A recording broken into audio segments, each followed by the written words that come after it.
Welcome back, in part 9 of Twitter/X. Anyways, let's continue. Twitter is banned completely in Russia, Iran, China and North Korea and has been intermittently blocked in numerous countries, including Egypt, Iraq, Nigeria, Turkey, Venezuela and Turkmenistan, on different basis. In 2016, Twitter cooperated with the Israeli government to remove certain content originating outside Israel from tweets seen in Israel. In the 11th Biannual Transparency Report, published on September 19, 2017, Twitter said that Turkey was the first among countries where about 90% of removal requests came from, followed by Russia, France and Germany. Twitter stated that between July 1 and December 31, 2018, we received legal demands relating to 27,283 accounts from 47 different countries, including Bulgaria, Kyrgyzstan, Macedonia, and Slovenia, for the first time. As part of evidence to a U.S. Senate inquiry, the company admitted that their systems detected and hid several 100,000 tweets relating to the 2016 Democratic National Committee email leak. During the curfew in Jammu and Kashmir after revocation of its autonomous status on August 5, 2019, the Indian government approached Twitter to block accounts accused of spreading anti-India content. By October 25, nearly 1 million tweets had been removed as a result.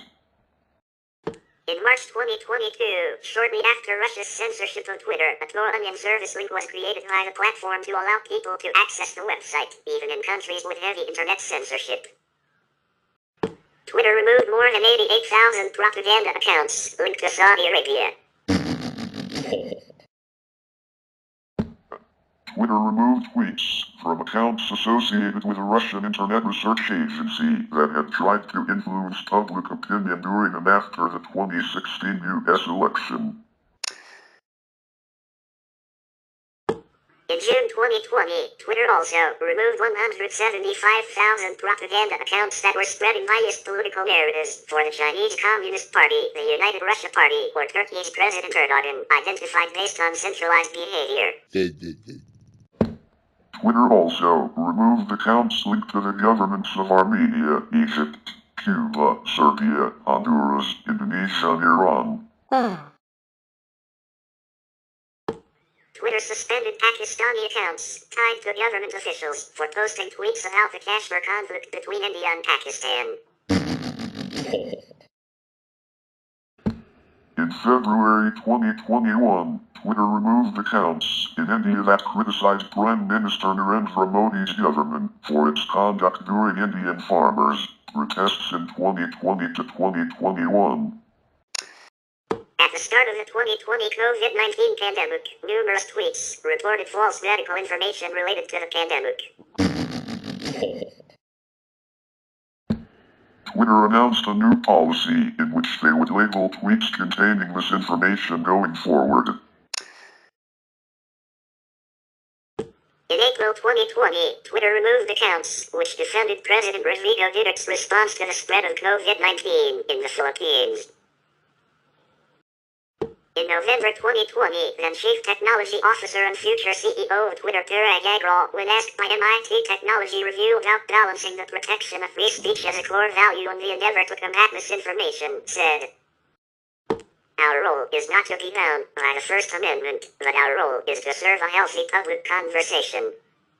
Focus less on thinking about free speech, but thinking about how the times have changed." Musk had been critical of Twitter's moderation of misinformation prior to his acquisition of the company. After the transition, Musk eliminated the misinformation moderation team and stopped enforcing its policy on labeling tweets with misleading information about coronavirus. while Twitter had joined a voluntary program under the European Union's to fight disinformation in June 2022, Musk pulled the company out of the program in May 2023. Censorship of Twitter refers to internet censorship by governments that block access to Twitter, officially known as X, since July 2023.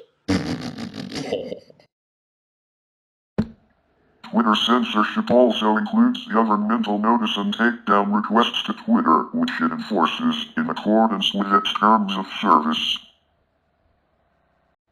When the government or authority submits a valid removal request to Twitter indicating that specific content published on the platform is illegal in their jurisdiction. Currently, Twitter is blocked in 9 countries around the world: China, Iran, Myanmar, North Korea, Pakistan, Russia, Turkmenistan, and Venezuela.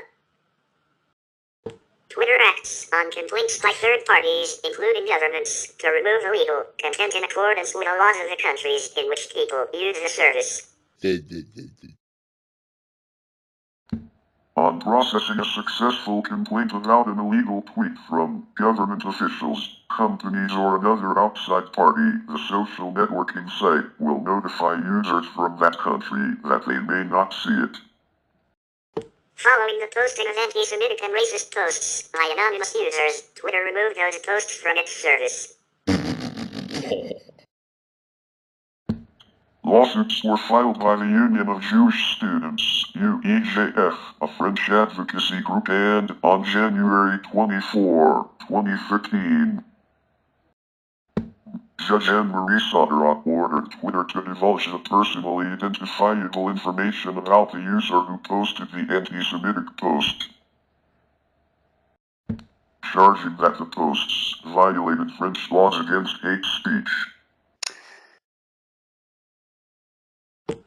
Twitter responded by saying that it was reviewing its options regarding the French charges. Twitter was given 2 weeks to comply with a court order before daily fines of €1,000, about US $1,300, would be assessed. Issues over jurisdiction arise because Twitter has no offices nor employees within France, so it is unclear how a French court could sanction Twitter. Twitter accounts spoofing the Prime Minister of India, such as TM0 India, Indian TM, and TMO India, were blocked in India in August 2012 following violence in Assam. During the curfew in Jammu and Kashmir after Indian revocation of Jammu and Kashmir's special status on August 5, 2019, the Indian government approached Twitter to suspend accounts, which were spreading rumors and anti-India content.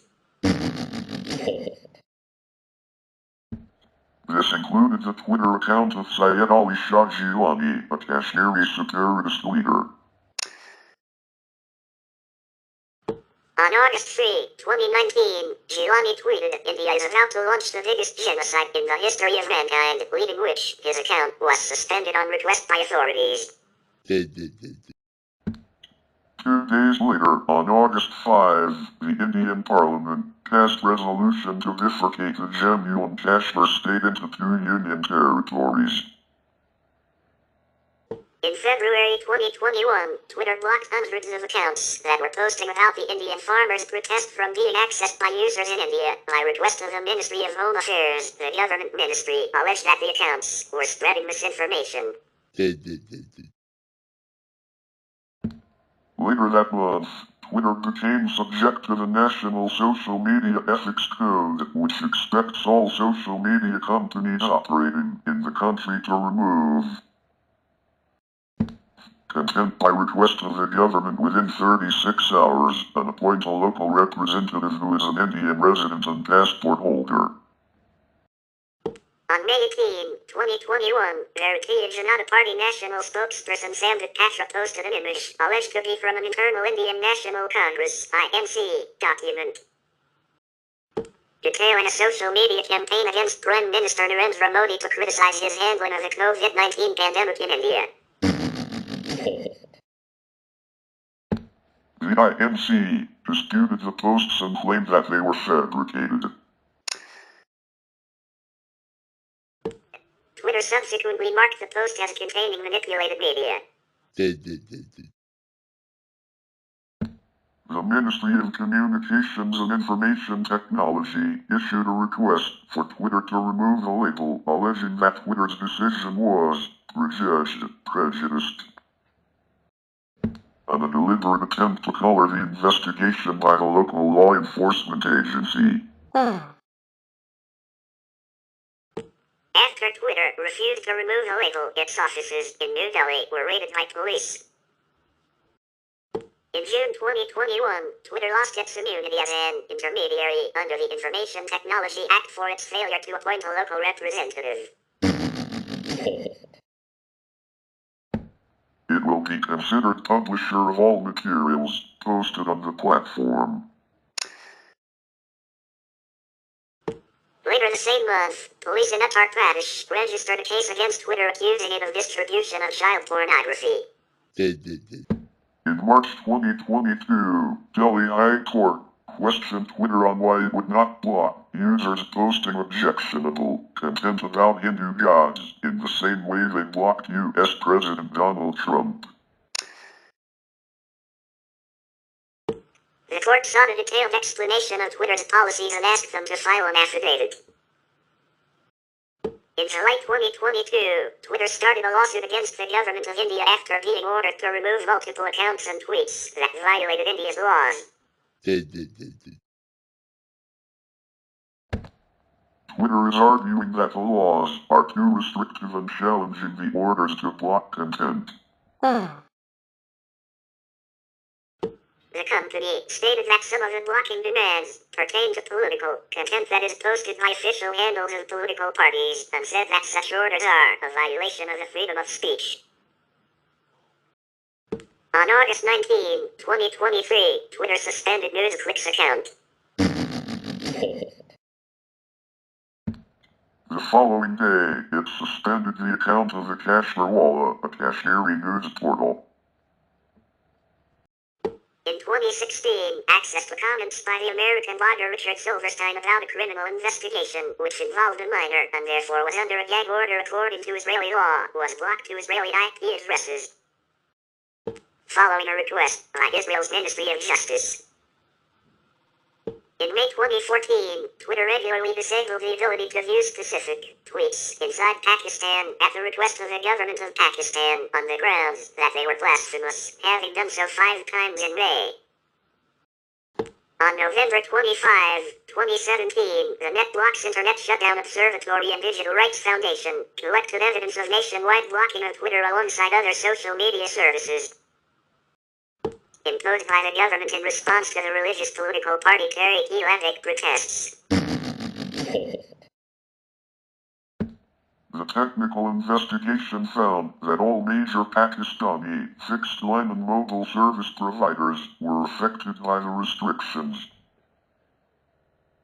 which were lifted by the PTA the next day when protests abated following the resignation of Minister for Law and Justice Zahid Hamid. On May 19, 2014, Twitter blocked a pro-Ukrainian political account for Russian users. It happened soon after a Russian official had threatened to ban Twitter entirely if it refused to delete tweets that violated Russian law, according to the Russian news site Izvestia. On July 27, 2014, Twitter blocked an account belonging to a hacker collective that has leaked several internal Kremlin documents to the internet. On March 10, 2021, Russia's Federal Service for Supervision of Communications, Information Technology and Mass Media began throttling Twitter on all mobile devices and 50% of computers due to claims that Twitter Regulatory Board failed to remove illegal content that includes suicide, child pornography, and drug use. They issued Twitter could be blocked in Russia if it did not comply. In an email statement, Twitter stated it was deeply concerned to throttle online public conversation.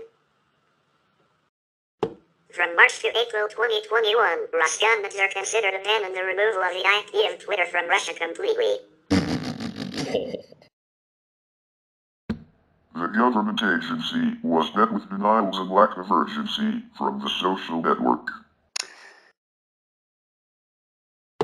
Roskomnadzor has the necessary technical capabilities to completely remove Twitter from Russian domain. The severity of the situation occurred when over 3,000 posts containing child pornography in violation of community guidelines have been detected in 2021 by the agency that was later sent a Twitter regulatory board for verification. However, Twitter sent no response back to the agency concerning the illegal content and has thereafter been charged with withholding its duty to maintain the social network's community guidelines. On April 2, 2021, a Russian court found Twitter guilty on 3 counts of violating regulations on restricting unlawful content and ordered Twitter to pay $117,000 in fines. On April 5, 2021, Russia extended its throttling of Twitter until May 15, 2021. On May 17, 2021, Roskomnadzor said that Twitter had removed 91% of the banned content and backed off on blocking Twitter. Barring 600 posts still pending removal, the government agency also said they would continue throttling Twitter on mobile devices only, saying that Twitter needed to remove all the banned items and in the future delete reportedly illegal posts within 24 hours for all restrictions to be lifted. In August 2010, the government of South Korea tried to block certain content on Twitter due to the North Korean government opening a Twitter account. The North Korean Twitter account, created on August 12, Yerminyak, loosely translated to mean our people in Korean, acquired over 4,500 followers in less than 1 week. On August 19, 2010, South Korea's state-run Communications Standards Commission banned the Twitter account for broadcasting illegal information. According to the BBC, experts claim that North Korea has invested in information technology for more than 20 years, with knowledge of how to use social networking sites. This appeared to be nothing new, for North Korea as a reclusive country has always published propaganda in its press, usually against South Korea, calling them warmongers. With only 36 posts, the Twitter account was able to accumulate almost 9,000 followers. To date, the South Korean Commission has banned 65 sites, including the Twitter account. On April 20, 2014, Frankfurter Allgemeine Zeitung (FAZ) reported Twitter had blocked 2 regime-hostile accounts in Turkey, at Baskal and Aman Aram Zador 333, both known for pointing out corruption. In fact, on March 26, 2014, Twitter announced that it started to use its country withheld content tool for the first time in Turkey. As of June 2014, Twitter was withholding 14 accounts and hundreds of tweets in Turkey. Turkey submitted the highest volume of removal requests to Twitter in 2014, 2015, 2016, 2017 and 2018, while in 2019, it was third. As of 2017, Twitter reported that the government of Turkey accounted for more than 52% of all content removal requests worldwide. Twitter images were temporarily blocked in Venezuela in February 2014, along with other sites used to share images, including Pastebin.com and Zello, a walkie-talkie app. In response to the block, Twitter offered Venezuelan users a workaround to use their accounts via text message on their mobile phones. On February 27, 2019, Internet monitoring group NetBlocks reported the blocking of Twitter by state-run internet provider CanTV for a duration of 40 minutes. The disruption followed the sharing of a tweet made by opposition leader Juan Guaido linking to a highly critical recording posted to SoundCloud, which was also restricted access during the incident. The outages were found to be consistent with a pattern of brief, targeted filtering of other social platforms established during the country's presidential crisis. Under Twitter's terms of service, which requiring users' agreement, Twitter retains the right to temporarily or permanently suspend user accounts based on violations. One such example took place on December 18, 2017, when it banned the accounts belonging to Paul Golding, Jada Franson, Britain First, and the Traditionalist Worker Party. Then President of the United States Donald Trump faced a limited degree of censorship in 2019. Trump has used the platform extensively as a means of communication and has escalated tensions with other nations through his tweets. Following the 2021 storming of the United States Capitol, Twitter permanently suspended Trump's personal Twitter account on January 8, 2021 at 6:21 EST. Trump then posted 4 status updates on the presidential POTUS Twitter account, which were subsequently removed. Twitter said they would not suspend government accounts, but will instead take action to limit their use. Twitter's policies have been described as subject to manipulation by users who may coordinate to flag politically controversial tweets as allegedly violating the platform's policies, resulting in deplatforming of controversial users or users who made tweets they object to. The platform has long been criticized for its failure to provide details of underlying alleged policy violations to the subjects of Twitter suspensions and bans. In 2018, the platform introduced hiding tweets from certain accounts in conversations and search results under Show More Replies. When Twitter's software decides that a certain user is detracting from the conversation, that user's tweets will be hidden from search results and public conversations until an unspecified change occurs, with the user not being made aware that they're being semi-censored in this way or why. Studies have called the hiding reply to boosting and found that 6.2% of the 41,092 existing accounts in their dataset have been shadow banned at least once during the study period. As of 2023, there is no place to report unwarranted hiding of tweets, nor are there any measures to ensure hiding is not arbitrary or for questionable purposes such as commercial interests. Through these and other features, platforms like Twitter conduct an intransparent management of visibilities that steers and nudges audiences in more or less subtle ways. For several years, many social media users have expressed concerns about algorithmic suppression. A number of those users may have collected specific tweets that have been hidden. Nevertheless, according to a 2022 news report, social media companies deny quietly suppressing content. A study crawled more than 2.5 million Twitter profiles and found that nearly 1 in 40 have their tweets hidden. Tweets hidden this way do not show up in the notifications of the person replied to, and most people browsing a Twitter thread may not click the button to see additional replies.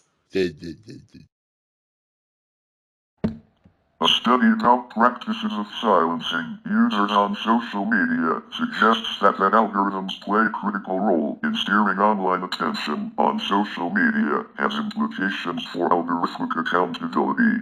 In 2022, it was reported that Musk didn't clarify what metrics Twitter might use to determine if a tweet may be wrong and bad or destructive to the world. He clarified freedom of speech doesn't mean freedom of reach, which they underline how he and the platform can continue to hide or to boost any content for any unspecified reasons. In 2018, Twitter rolled out a quality filter that hid content on users deemed low quality from search results and limited their visibility, leading to accusations of shadow banning. After conservatives claimed it censors users from the political right, Alex Thompson, a writer for Vice, confirmed that many prominent Republican politicians had been shadow banned by the filter. Twitter later acknowledged the problem, stating that the filter had a software bug that would be fixed in the near future. In October 2020, Twitter prevented users from tweeting about a New York Post article about the Biden-Ukraine conspiracy theory relating to emails about Hunter Biden allegedly introducing a Ukrainian businessman to his father, Joe Biden. Senators Marsha Blackburn and Ted Cruz described the blocking of the New York Post on Twitter as election interference. The New York Times reported in September 2021 that a federal election commission inquiry into a complaint about the matter found Twitter had acted with a valid commercial reason rather than a political purpose. The FEC inquiry also found that allegations Twitter had violated election laws by allegedly shadow banning Republicans and other means were vague, speculative, and unsupported by the available information. In 2023, under Elon Musk's ownership, posts containing the keyword Substack were temporarily restricted, and liking, sharing, and searching for such tweets were prevented. Matt Taibbi, a Twitter Files author, was also temporarily shadow banned.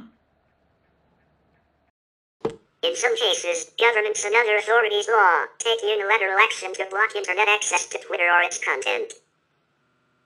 Twitter is officially blocked in China, however, many Chinese people circumvent the block to use it.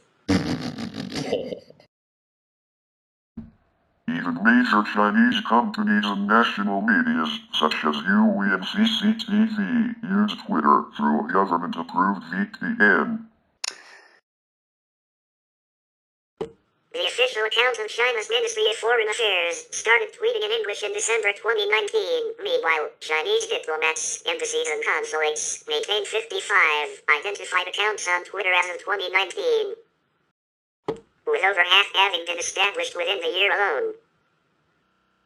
In 2010, Xi Jinping was sentenced to 1 year in a labor camp for retweeting a comment that suggested boycotters of Japanese products should instead attack the Japanese pavilion at the 2010 Shanghai Expo.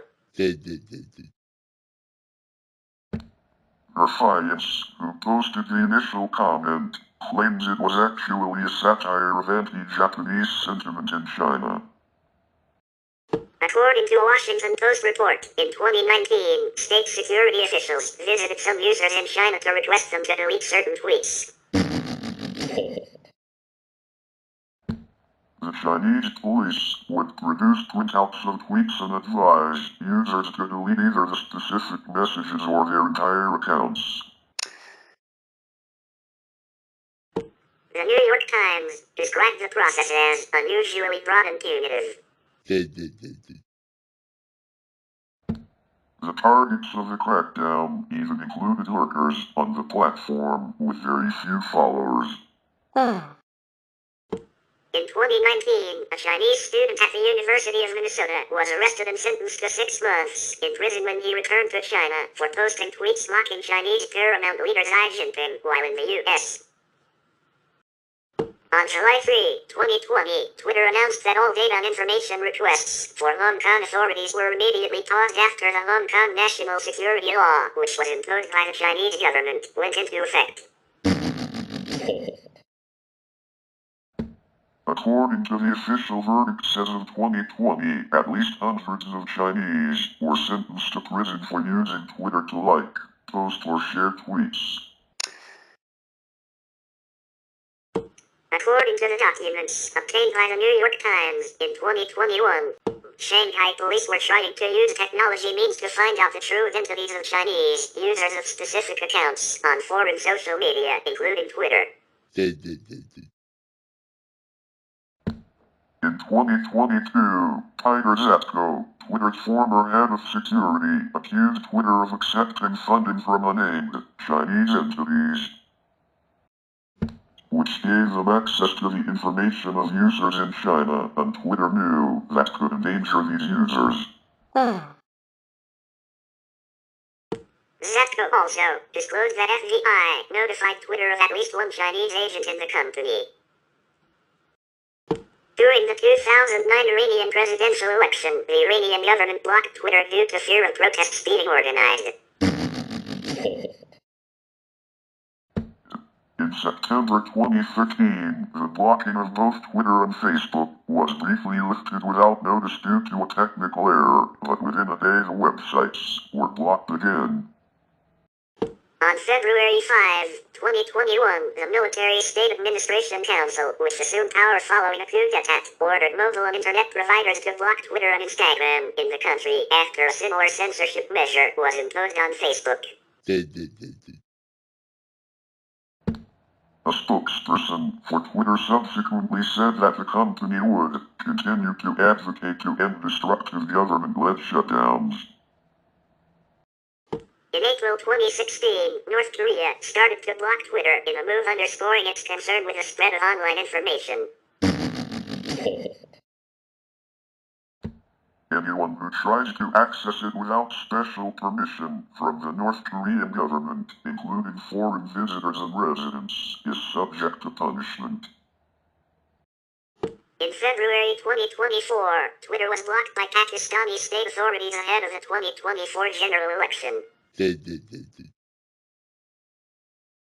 ban was upheld in April, citing national security concerns. Despite the government's stance, both the government and the Pakistan Telecommunication Authority, PTA, refused to comment on the outages, which were widely reported by internet watchdog groups. Activists challenging the ban argue that it was designed to suppress dissent following the general election, which was marked by widespread claims of vote rigging and subsequent protests. Authorities had also shut down mobile services on the day of the election, again citing security concerns.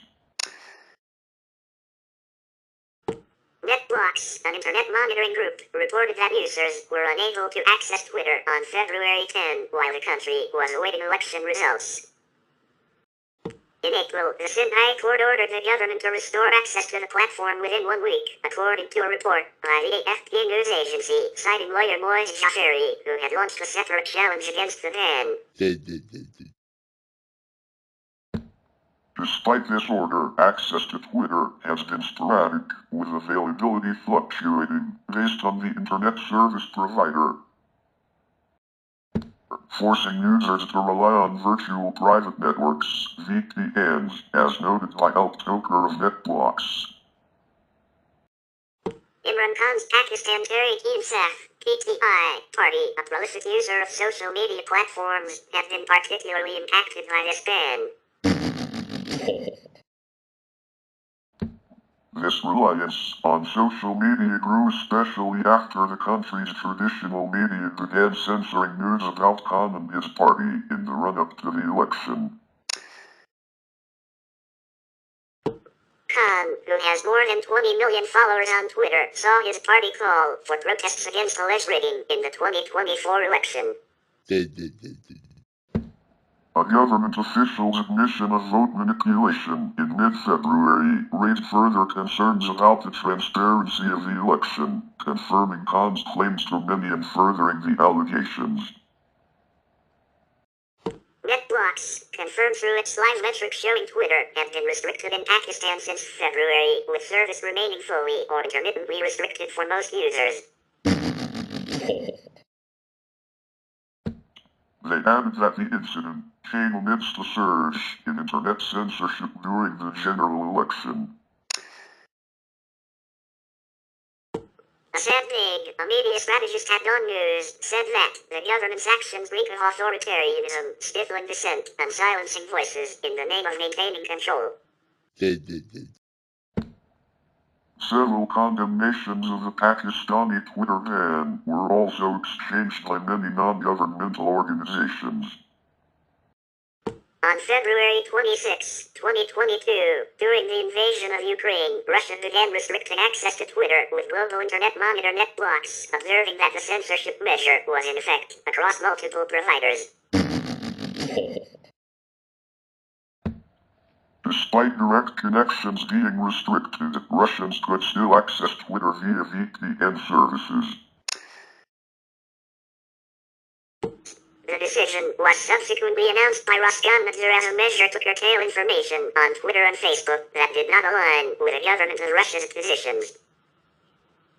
As of 2018, foreign news and opposition websites are blocked in Turkmenistan, and international social networks such as Twitter are often inaccessible. On August 8, 2024, President Nicolas Maduro announced a ban on access to Twitter for 10 days amid anti-government protests, citing incitations of hatred, fascism, and civil war. The ban was subsequently extended for an indefinite period. On August 30, 2024, the Brazilian Supreme Federal Court Judge Alexander de Moraes issued an order requiring Brazilian ISPs to block Twitter due to Elon Musk's refusal to appoint a legal representative of Twitter in Brazil, which was required by Brazilian law. The ban itself came from previous conflicts between Musk and Moraes after Twitter under Musk revoked the suspension of accounts that were previously requested by the government to be blocked for misinformation regarding the 2023 Brazilian Congress attack. Moraes imposed a fine of 50,000 reals, US $9,000 per day, for anyone in Brazil who accessed Twitter using a virtual private network, VPN, and initially requested the removal of VPN apps from Apple's App Store and Google's Play Store. The president of Brazil, Luiz Inácio Lula da Silva, supported the ban on Twitter in the country. On September 18, 2024, Twitter began serving its content through Cloudflare for requests originating from Brazil in an attempt to circumvent the ban.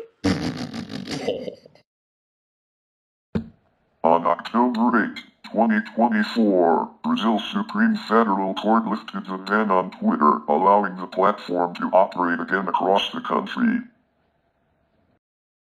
Twitter was inaccessible in Egypt on January 25, 2011, during the 2011 Egyptian protests.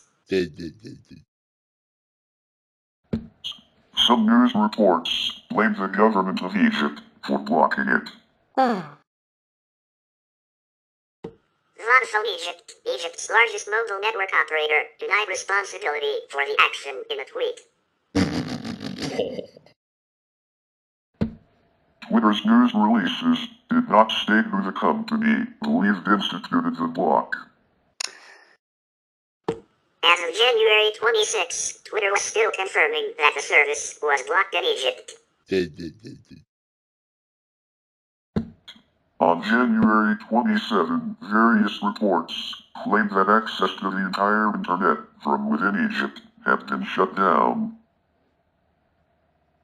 Shortly after the internet shutdown, engineers at Google, Twitter, and Say Now, a voice messaging startup company acquired by Google in January, announced the Speak-to-Tweet service. Google stated in its official blog that the goal of the service was to assist Egyptian protesters in staying connected during the internet shutdown.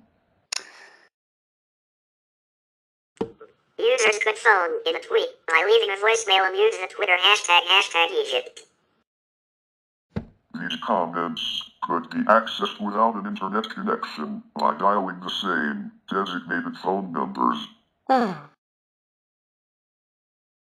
Those with internet access could listen to the comments by visiting twitter.com/speak-to-tweet. On February 2, 2011, connectivity was re-established by the four main Egyptian service providers. A week later, the heavy filtering that occurred at the height of the revolution had ended. Access to Twitter was blocked in Nigeria from June 5, 2021 to January 15, 2022. The blocking occurred after Twitter deleted tweets made by and temporarily suspended the Nigerian President Muhammadu Buhari, warning the southeastern people of Nigeria, predominantly Igbo people, of a potential repeat of the 1967 Biafran Civil War due to the ongoing insurgency in southeastern Nigeria. The Nigerian government claimed that the deletion of the president's tweets factored into their decision, but it was ultimately based on a litany of problems with a social media platform in Nigeria, where misinformation and fake news spread through and have had real-world violent consequences, citing the persistent use of the platform for activities that are capable of undermining Nigeria's corporate existence. On October 29, 2020, ISPs in Tanzania blocked access to Twitter and other social media platforms during the general election. On March 21, 2014, access to Twitter in Turkey was temporarily blocked after a court ordered that protection measures be applied to the service. This followed earlier remarks by Prime Minister Recep Tayyip Erdogan, who vowed to wipe out Twitter following damaging allegations of corruption in his inner circle. However, on March 27, 2014, Istanbul Anatolia 18th Criminal Court of Peace suspended the above-mentioned court order. Turkey's constitutional court later ruled that the ban was illegal. 2 weeks after the Turkish government blocked the site, the Twitter ban was lifted. Some of the country's internet providers restricted access to Twitter during the 2023 Turkey-Syria earthquake and its aftermath. No official statement has been made regarding the restriction. On July 2, 2021, Uzbekistan blocked access to Twitter along with TikTok, vContact, and Skype after stating that they had violated a new personal data law. This also came amid new laws passed that criminalized insulting or slandering the president online amid an upcoming presidential election later that year. The sites were briefly unblocked on March 16, 2022, before being blocked again hours later. The bans on access to Twitter and vContact were again lifted on August 1, 2022.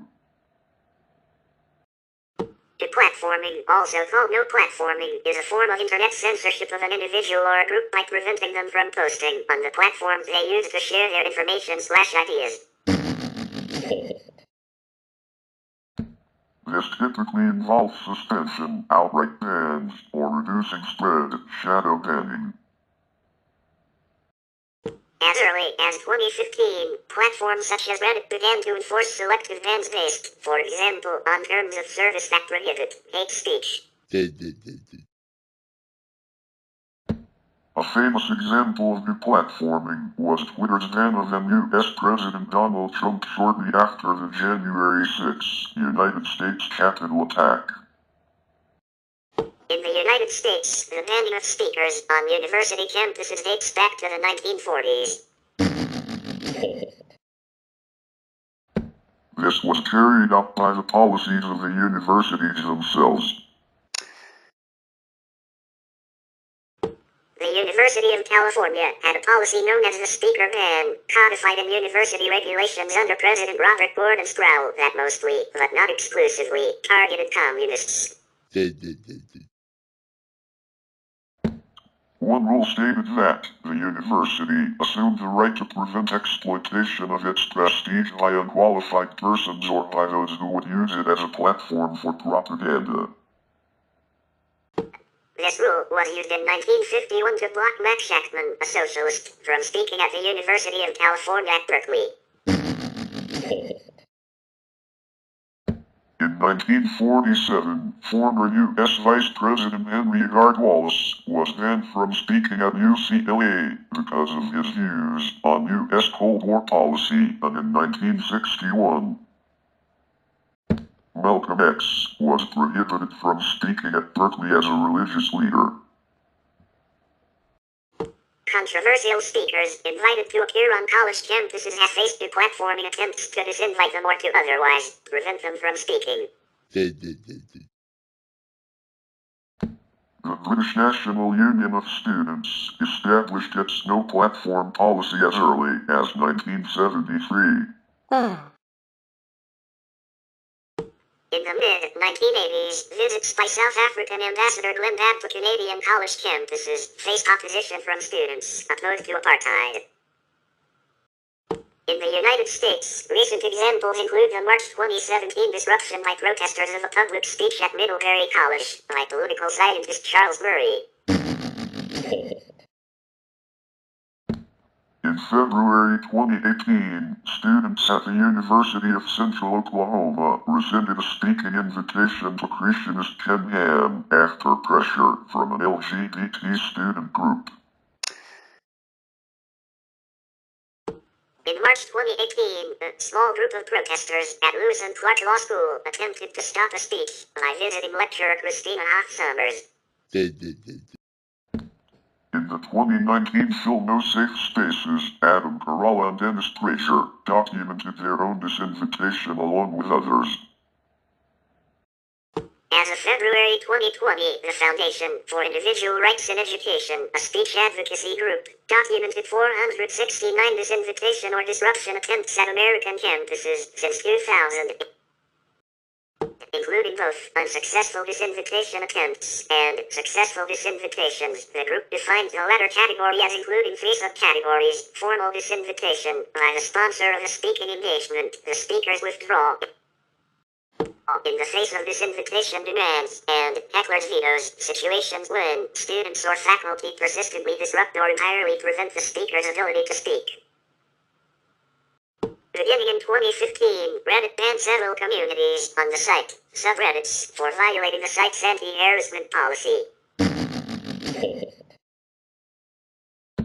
A 2017 study published in the journal Proceedings of the ACM on human-computer interaction examining the causal effects of the ban on both participating users and affected communities found that the ban served a number of useful purposes for Reddit, and that users participating in the ban subreddits either left the site or, for those who remained, dramatically reduced their hate speech usage. Communities that inherited the displaced activity of these users did not suffer from an increase in hate speech. In June 2020 and January 2021, Reddit also issued bans to two prominent online pro-Trump communities over violations of the website's content and harassment policies.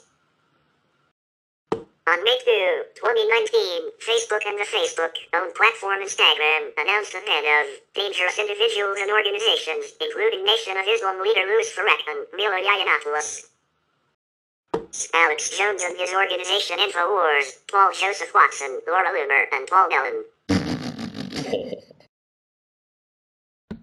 In the wake of the 2021 storming of the U.S. Capitol, Twitter banned then President Donald Trump, as well as 70,000 other accounts linked to the event and the far-right movement canon. Some studies have found that the deplatforming of extremists reduced their audience, although other research has found that some content creators became more toxic following deplatforming and migration to alt-tech platform. On November 18, 2022, Elon Musk, as newly appointed CEO of Twitter, reopened previously banned Twitter accounts of high-profile users, including Cassie Griffin, Jordan Peterson, and the baby Elon as part of the new Twitter policy. As Musk explained, new Twitter policy is freedom of speech, but not freedom of reach. On August 6, 2018, Facebook, Apple, YouTube, and Spotify removed all content by Jones and InfoWars for policy violations. YouTube removed channels associated with InfoWars, including the Alex Jones channel. On Facebook, 4 pages associated with InfoWars and Alex Jones were removed over repeated policy violations. Apple removed all podcasts associated with Jones from iTunes. On August 15, 2018, Vimeo removed all of Jonas's videos because of prohibitions on discriminatory and hateful content. Facebook cited instances of dehumanizing immigrants, Muslims, and transgender people, as well as glorification of violence, as examples of hate speech. After InfoWars was banned from Facebook, Jones used another of his websites, News Wars, to circumvent the ban. Jonas's accounts were also removed from Pinterest, MailChimp, and LinkedIn. As of early August 2018, Jones retained active accounts on Instagram, Google+, and Twitter. In September, Jones was permanently banned from Twitter and Periscope after berating CNN reporter Oliver Darcy. On September 7, 2018, the InfoWars app was removed from the Apple App Store for objectionable content. He was banned from using PayPal for business transactions, having violated the company's policies by expressing hate or discriminatory intolerance against certain communities and religions. After Elon Musk's purchase of Twitter, several previously banned accounts were reinstated, including Donald Trump and Drew TaBNWNE, resulting in questioning if Alex Jones will be unbanned as well. However, Musk denied that Alex Jones will be unbanned, criticizing Jones as a person that would use the deaths of children for gain, politics, or fame.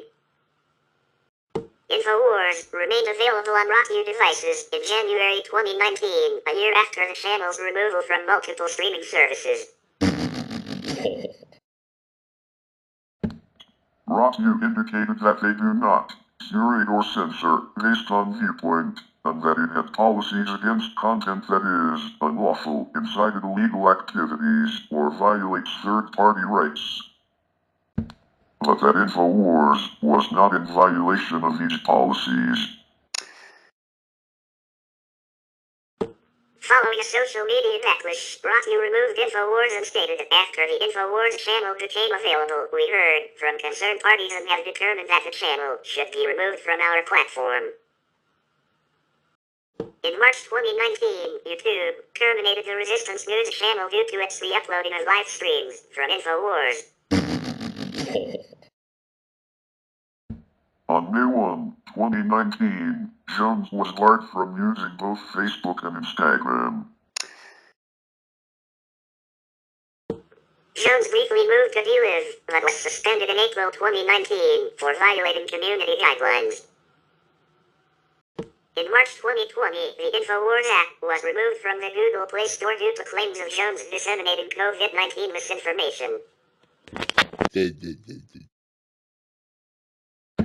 A Google spokesperson stated that combating misinformation on the Play Store is a top priority for the team, and apps that violate Play policy by distributing misleading or harmful information are removed from the store. On January 6, 2021, in a joint session of the United States Congress, the counting of the votes of the Electoral College was interrupted by a breach of the United States Capitol chambers. The rioters were supporters of President Donald Trump, who hoped to delay and overturn the president's loss in the 2020 election. The event resulted in 5 deaths and at least 400 people being charged with crimes. The certification of the electoral votes was only completed in the early morning hours of January 7, 2021. In In the wake of several tweets by President Trump on January 7, 2021, Facebook, Instagram, YouTube, Reddit, and Twitter all deplatformed Trump to some extent. Twitter deactivated his personal account, which the company said could possibly be used to promote further violence.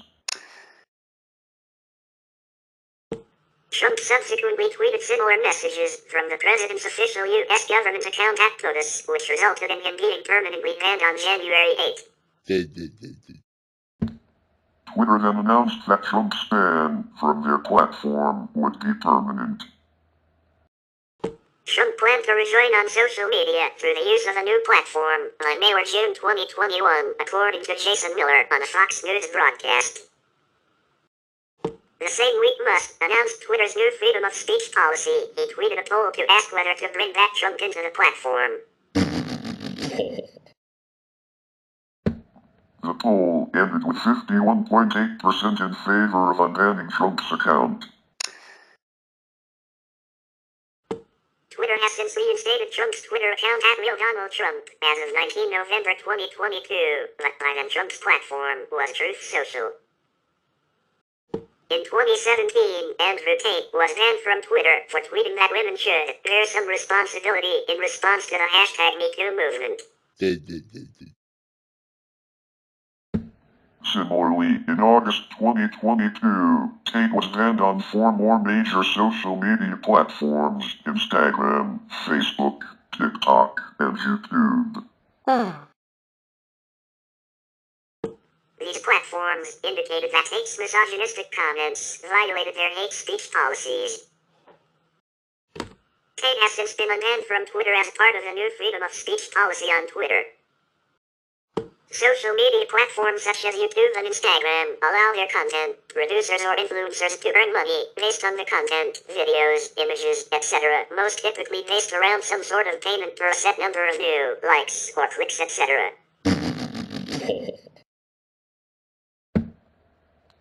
When the content is deemed inappropriate for compensation, but still left on the platform, this is called demonetization.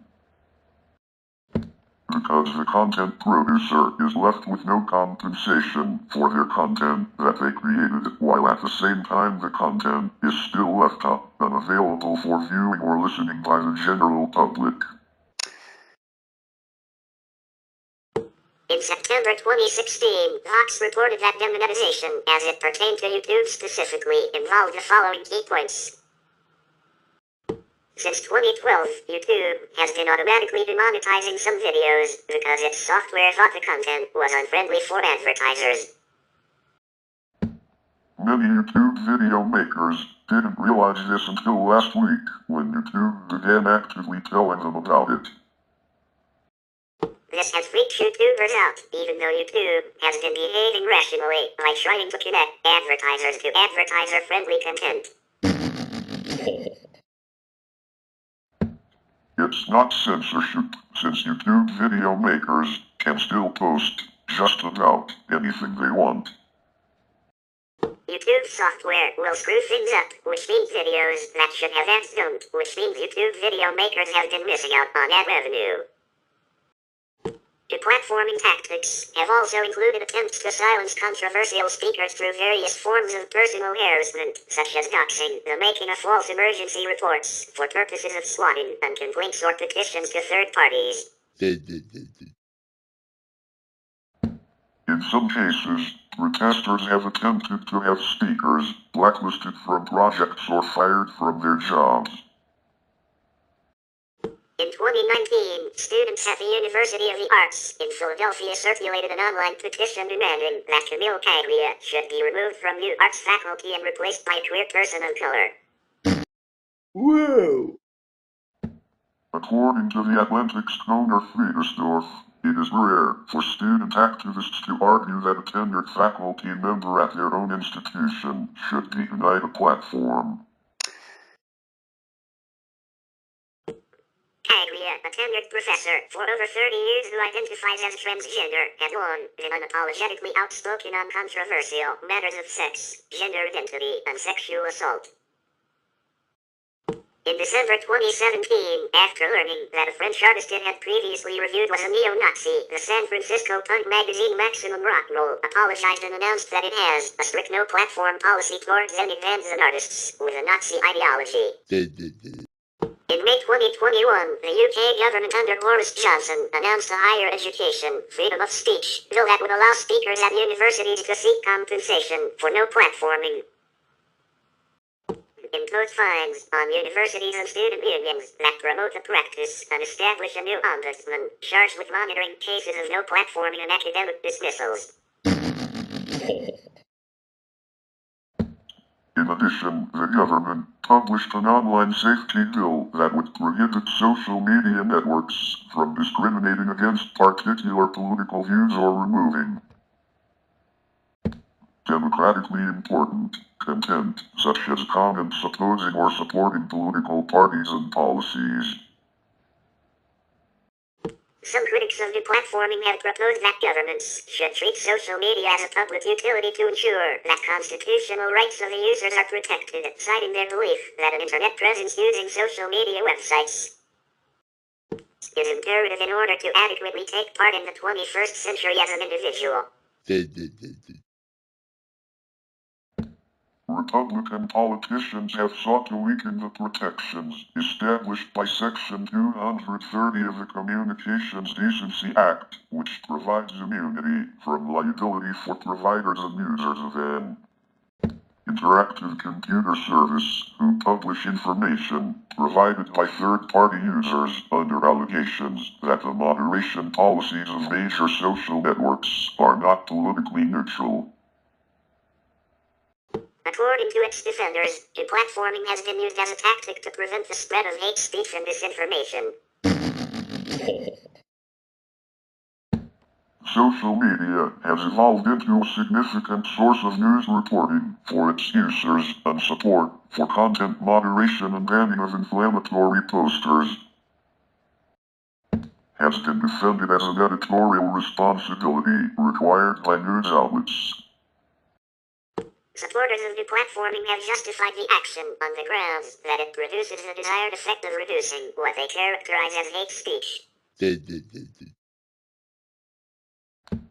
Angelo Carozone, president of the progressive organization Media Matters for America and who had run deplatforming campaigns against conservative talk hosts Rush Limbaugh in 2012 and Glenn Beck in 2010, pointed to Twitter's 2016 ban of Milo Yiannopoulos, stating that the result was that he lost a lot. He lost his ability to be influential or at least to project a veneer of influence. In the United States, the argument that deplatforming violates rights protected by the First Amendment is sometimes raised as a criticism. Proponents say that deplatforming is a legal way of dealing with controversial users online or in other digital spaces, so long as the government is not involved with causing the deplatforming. According to Audie Cornish, host of the NPR show Consider This, the government can't silence your ability to say almost anything you want on a public street corner. But a private company can silence your ability to say whatever you want on a platform they created. In the words of technology journalist Declan McCauley, Silicon Valley's efforts to pull the plug on dissenting opinions began around 2018 with Twitter, Facebook, and YouTube, denying service to selected users of their platforms. He said they devised excuses to suspend ideologically disfavored accounts. In 2019, McCauley predicted that paying customers would become targets for deplatforming as well, citing protests and open letters by employees of Amazon, Microsoft, Salesforce, and Google who opposed policies of U.S. Immigration and Customs Enforcement, ICE, and who reportedly sought to influence their employers to deplatform the agency and its contractors. Law professor Glenn Reynolds dubbed 2018 the year of deplatforming in an August 2018 article in the Wall Street Journal. Reynolds criticized the decision of internet giants to slam the gates on the number of people and ideas they don't like, naming Alex Jones and TaBNWNE. Reynolds cited further restrictions on even mainstream conservative figures such as Dennis Prager, as well as Facebook's blocking of a campaign advertisement by a Republican candidate. Ostensibly because her video mentioned the Cambodian genocide, which her family survived. In a 2019 The Atlantic article, Conor Friedersdorf described what he called standard practice among student activists. He wrote, activists begin with social media call-outs. They urge authority figures to impose outcomes that they favor without regard for overall student opinion. They try to marshal anti-discrimination law to limit freedom of expression. Friedersdorf pointed to evidence of a chilling effect on free speech and academic freedom. Of the faculty members he had contacted for interviews, he said a large majority on both sides of the controversy insisted that their comments be kept off the record or anonymous. They feared openly participating in a debate about a major event at their institution, even after their university president put out an uncompromising statement in support of free speech. X, formerly Twitter, may suspend accounts, temporarily or permanently, from their social networking service. Suspensions of high-profile accounts often attract media attention, and X's use of suspensions has been controversial. Users who are suspended from Twitter based on alleged violations of Twitter's terms of service are usually not informed which of their tweets were the cause. They are told only that their accounts will not be restored, and they are told which of Twitter's rules the company claims were violated. In addition to community guideline policy decisions, the Twitter DMCA detection system and spam detection system are sometimes manipulated or abused by groups of users attempting to force a user's suspension. Some commentators, such as technology entrepreneur Declan McCulley and law professor Glenn Reynolds, have criticized Twitter's suspension and ban policies as overreaches of power. Between 2014 and 2016, Twitter suspensions were frequently linked to ISO-related accounts. The Twitter suspension campaign began in earnest in 2015, and on one day, 4 April 2015, some 10,000 accounts were suspended. Twitter repeatedly shut down accounts that spread ISO material, but new ones popped up quickly and were advertised with their old Twitter handle. Twitter in return blocked those in what was called an ongoing game of whack-a-mole. By August 2014, Twitter had suspended a dozen official ISO accounts, and between September and December 2014 it suspended at least 1,000 accounts promoting ISO. Twitter said that between mid-2015 and February 2016 it had suspended 125,000 accounts associated with ISO and related organizations. And by August 2016, it suspended some 360,000 accounts for being associated with terrorism. Not all these were ISO-related. In January 2016, Twitter was sued by the widow of an American man killed in the 2015 Amman shooting attack, claiming that allowing ISO to continually use the platform, including direct messages in particular, constituted the provision of material support to a terrorist organization. Twitter disputed the claim. The lawsuit was dismissed by the United States District Court for the Northern District of California, upholding the Section 230 safe harbor, which dictates that the operators of an interactive computer service are not liable for the content published by its users. The lawsuit was revised in August 2016, providing comparisons to other telecommunications devices. Twitter suspended multiple parody accounts that satirize Russian politics in May 2016, sparking protests and raising questions about where the company stands on freedom of speech. Following public outcry, Twitter restored the accounts the next day without explaining why the accounts had been suspended. The same day, Twitter, along with Facebook, Google, and Microsoft, jointly agreed to a European Union Code of Conduct obligating them to review the majority of valid notifications for removal of illegal hate speech posted on their services within 24 hours. In August 2016, Twitter stated that it had banned 235,000 accounts over the past 6 months, bringing the overall number of suspended accounts to 360,000 accounts in the past year for violating policies banning use of the platform to promote extremism. On 10 May 2019, Twitter announced that they suspended 166,513 accounts for promoting terrorism in the July to December 2018 period, stating there was a steady decrease in terrorist groups trying to use the platform owing to its zero-tolerance policy enforcement. According to the JAD Legal, Policy and Trust and Safety lead at Twitter, there was a reduction of 19% terror-related tweets from the previous reporting period, January to June 2018.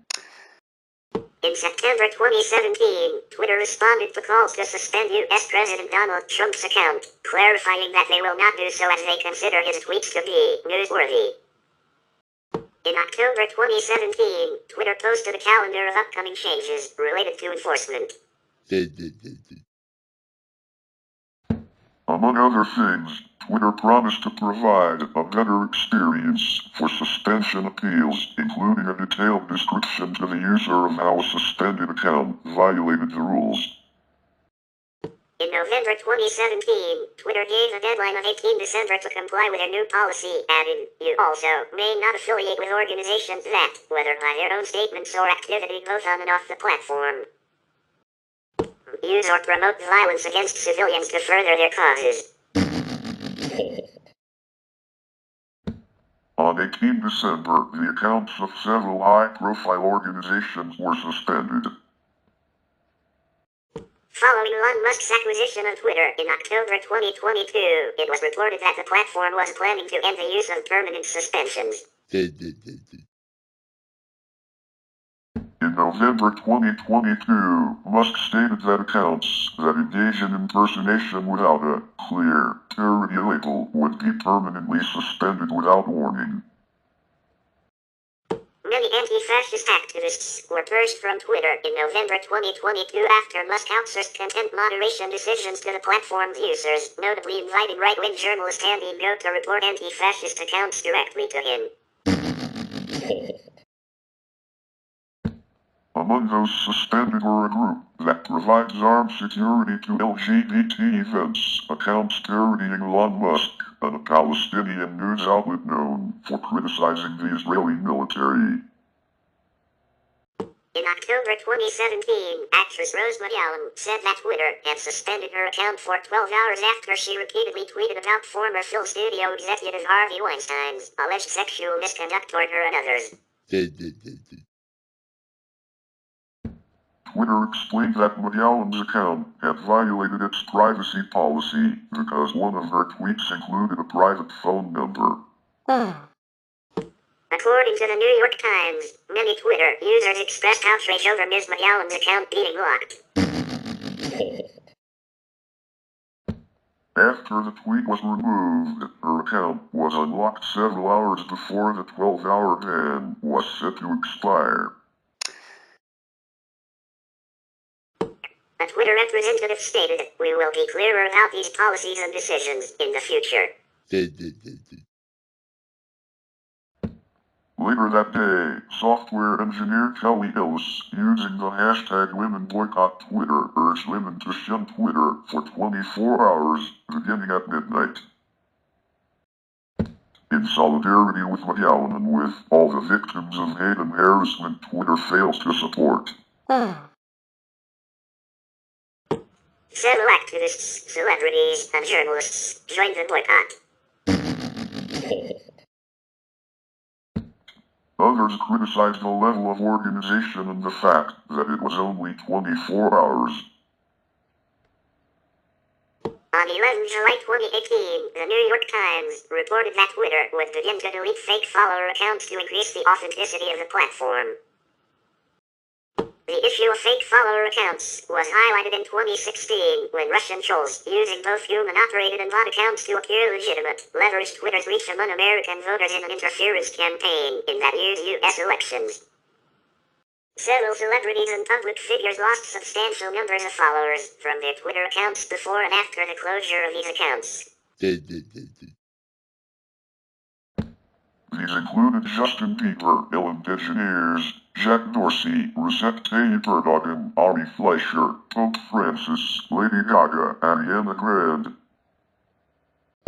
Cassie Ireland, Paul Kagan, Ashton Kutcher, The New York Times, Shaquille O'Neal, Barack Obama, Katy Perry,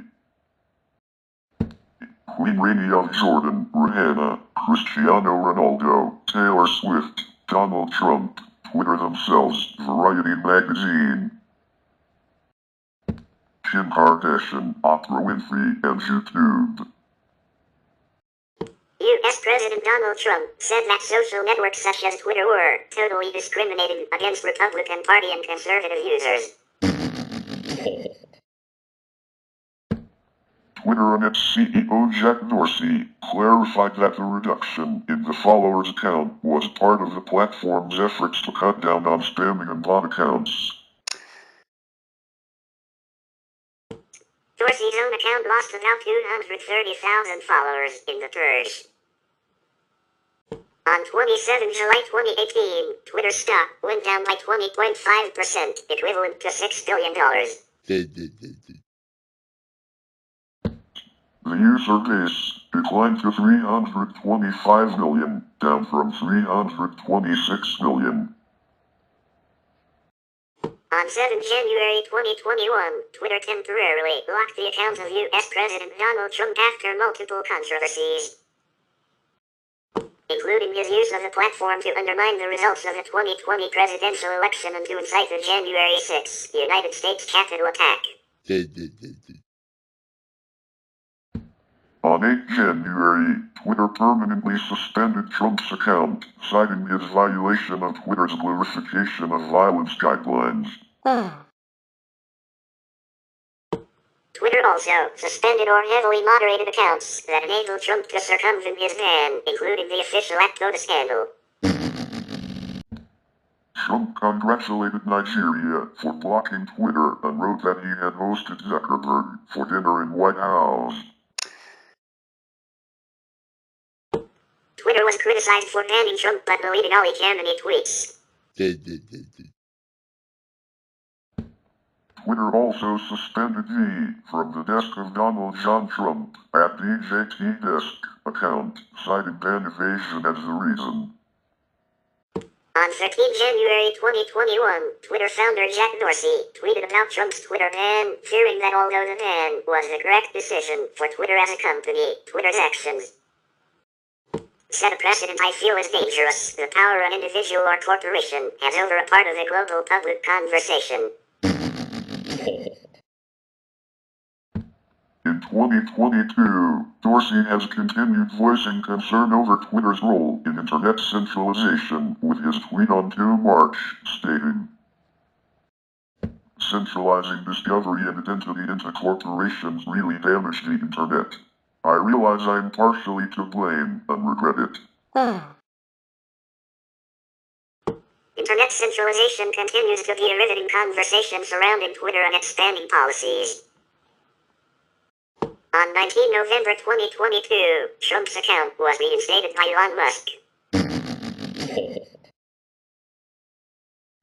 Trump used his Twitter account once, in August 2023, posting about his mugshot, since its reinstatement, but has otherwise focused on making posts to his Truth social media platform. In August of 2024, Trump began posting more frequently on his account. On 15 December 2022, a number of journalists, including journalists from the New York Times, CNN, Washington Post, and Voice of America, had their accounts suspended. Musk claimed that the accounts had received the 7-day suspension for violating the platform's doxing policy by sharing his exact real-time location, with him comparing it to assassination coordinates. However, it was reported that none of the suspended journalists had actually shared Musk's precise real-time location on their accounts.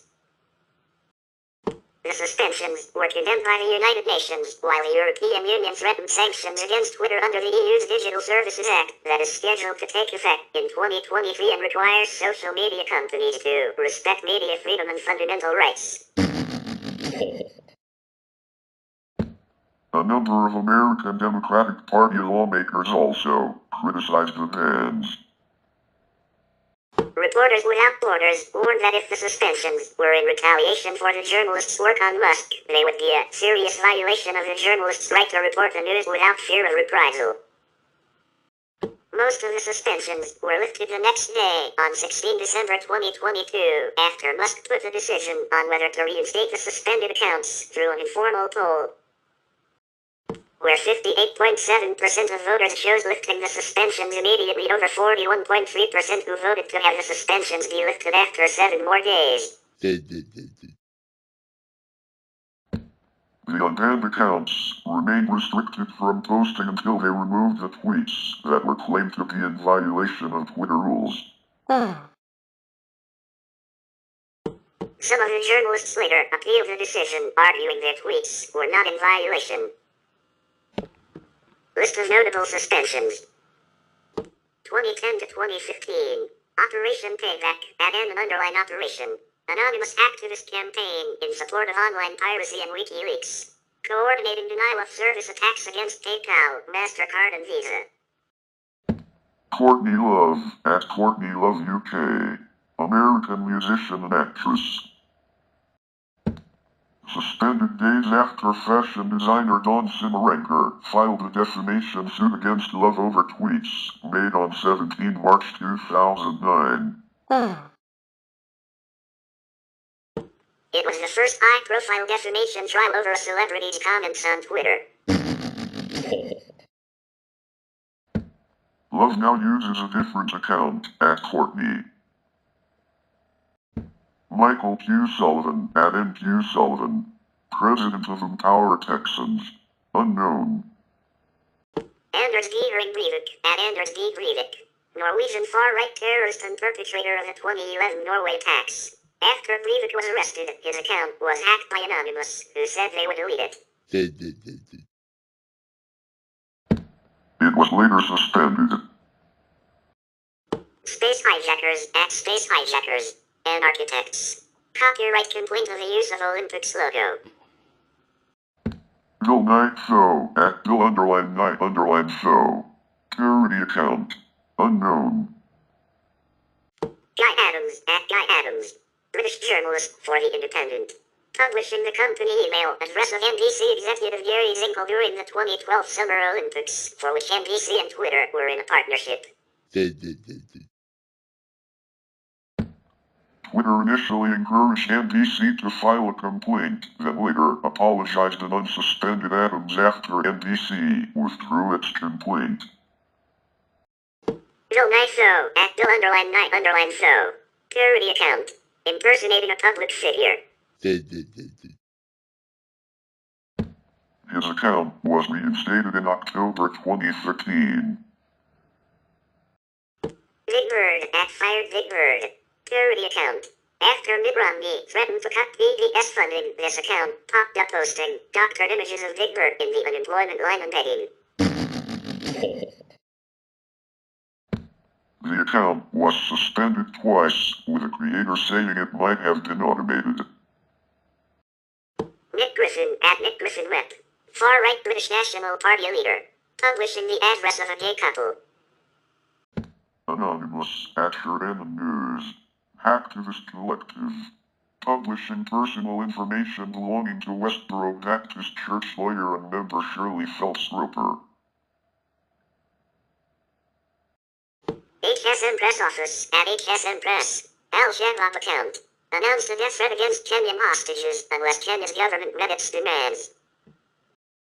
Burger King at Burger King. Restaurant account. A hacker changed the name to McDonald's and promoted their food. HSM Press at HSM Press 1. Al-Shabaab account. Threatening to kill the Somali president. HSM Press at HSM_Press. Al-Shabaab account. Broadcasting their goals about the Westgate shopping mall attack. At Shomo Islam. Al-Qaeda account. Al-Qaeda's first official account. Taste the Candy at Taste_Foods. Spoof account. A fake employee Miles started messaging to Kyle Kinnan. Later turned out to be a prank pulled by comedian Randy Liedtke. At N_Central and 30 other accounts. Hacktivists. Misogynist abuse aimed at feminist campaigners on the social network. Is at Al-Qassam Brigades. Military wing of Hamas. Unspecified but likely connected to Hamas's classification in the US and elsewhere as a terrorist organization.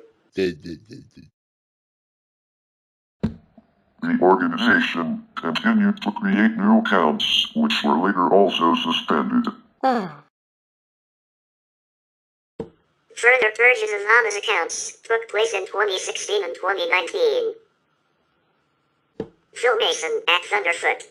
British chemist, YouTuber and anti-feminist vlogger.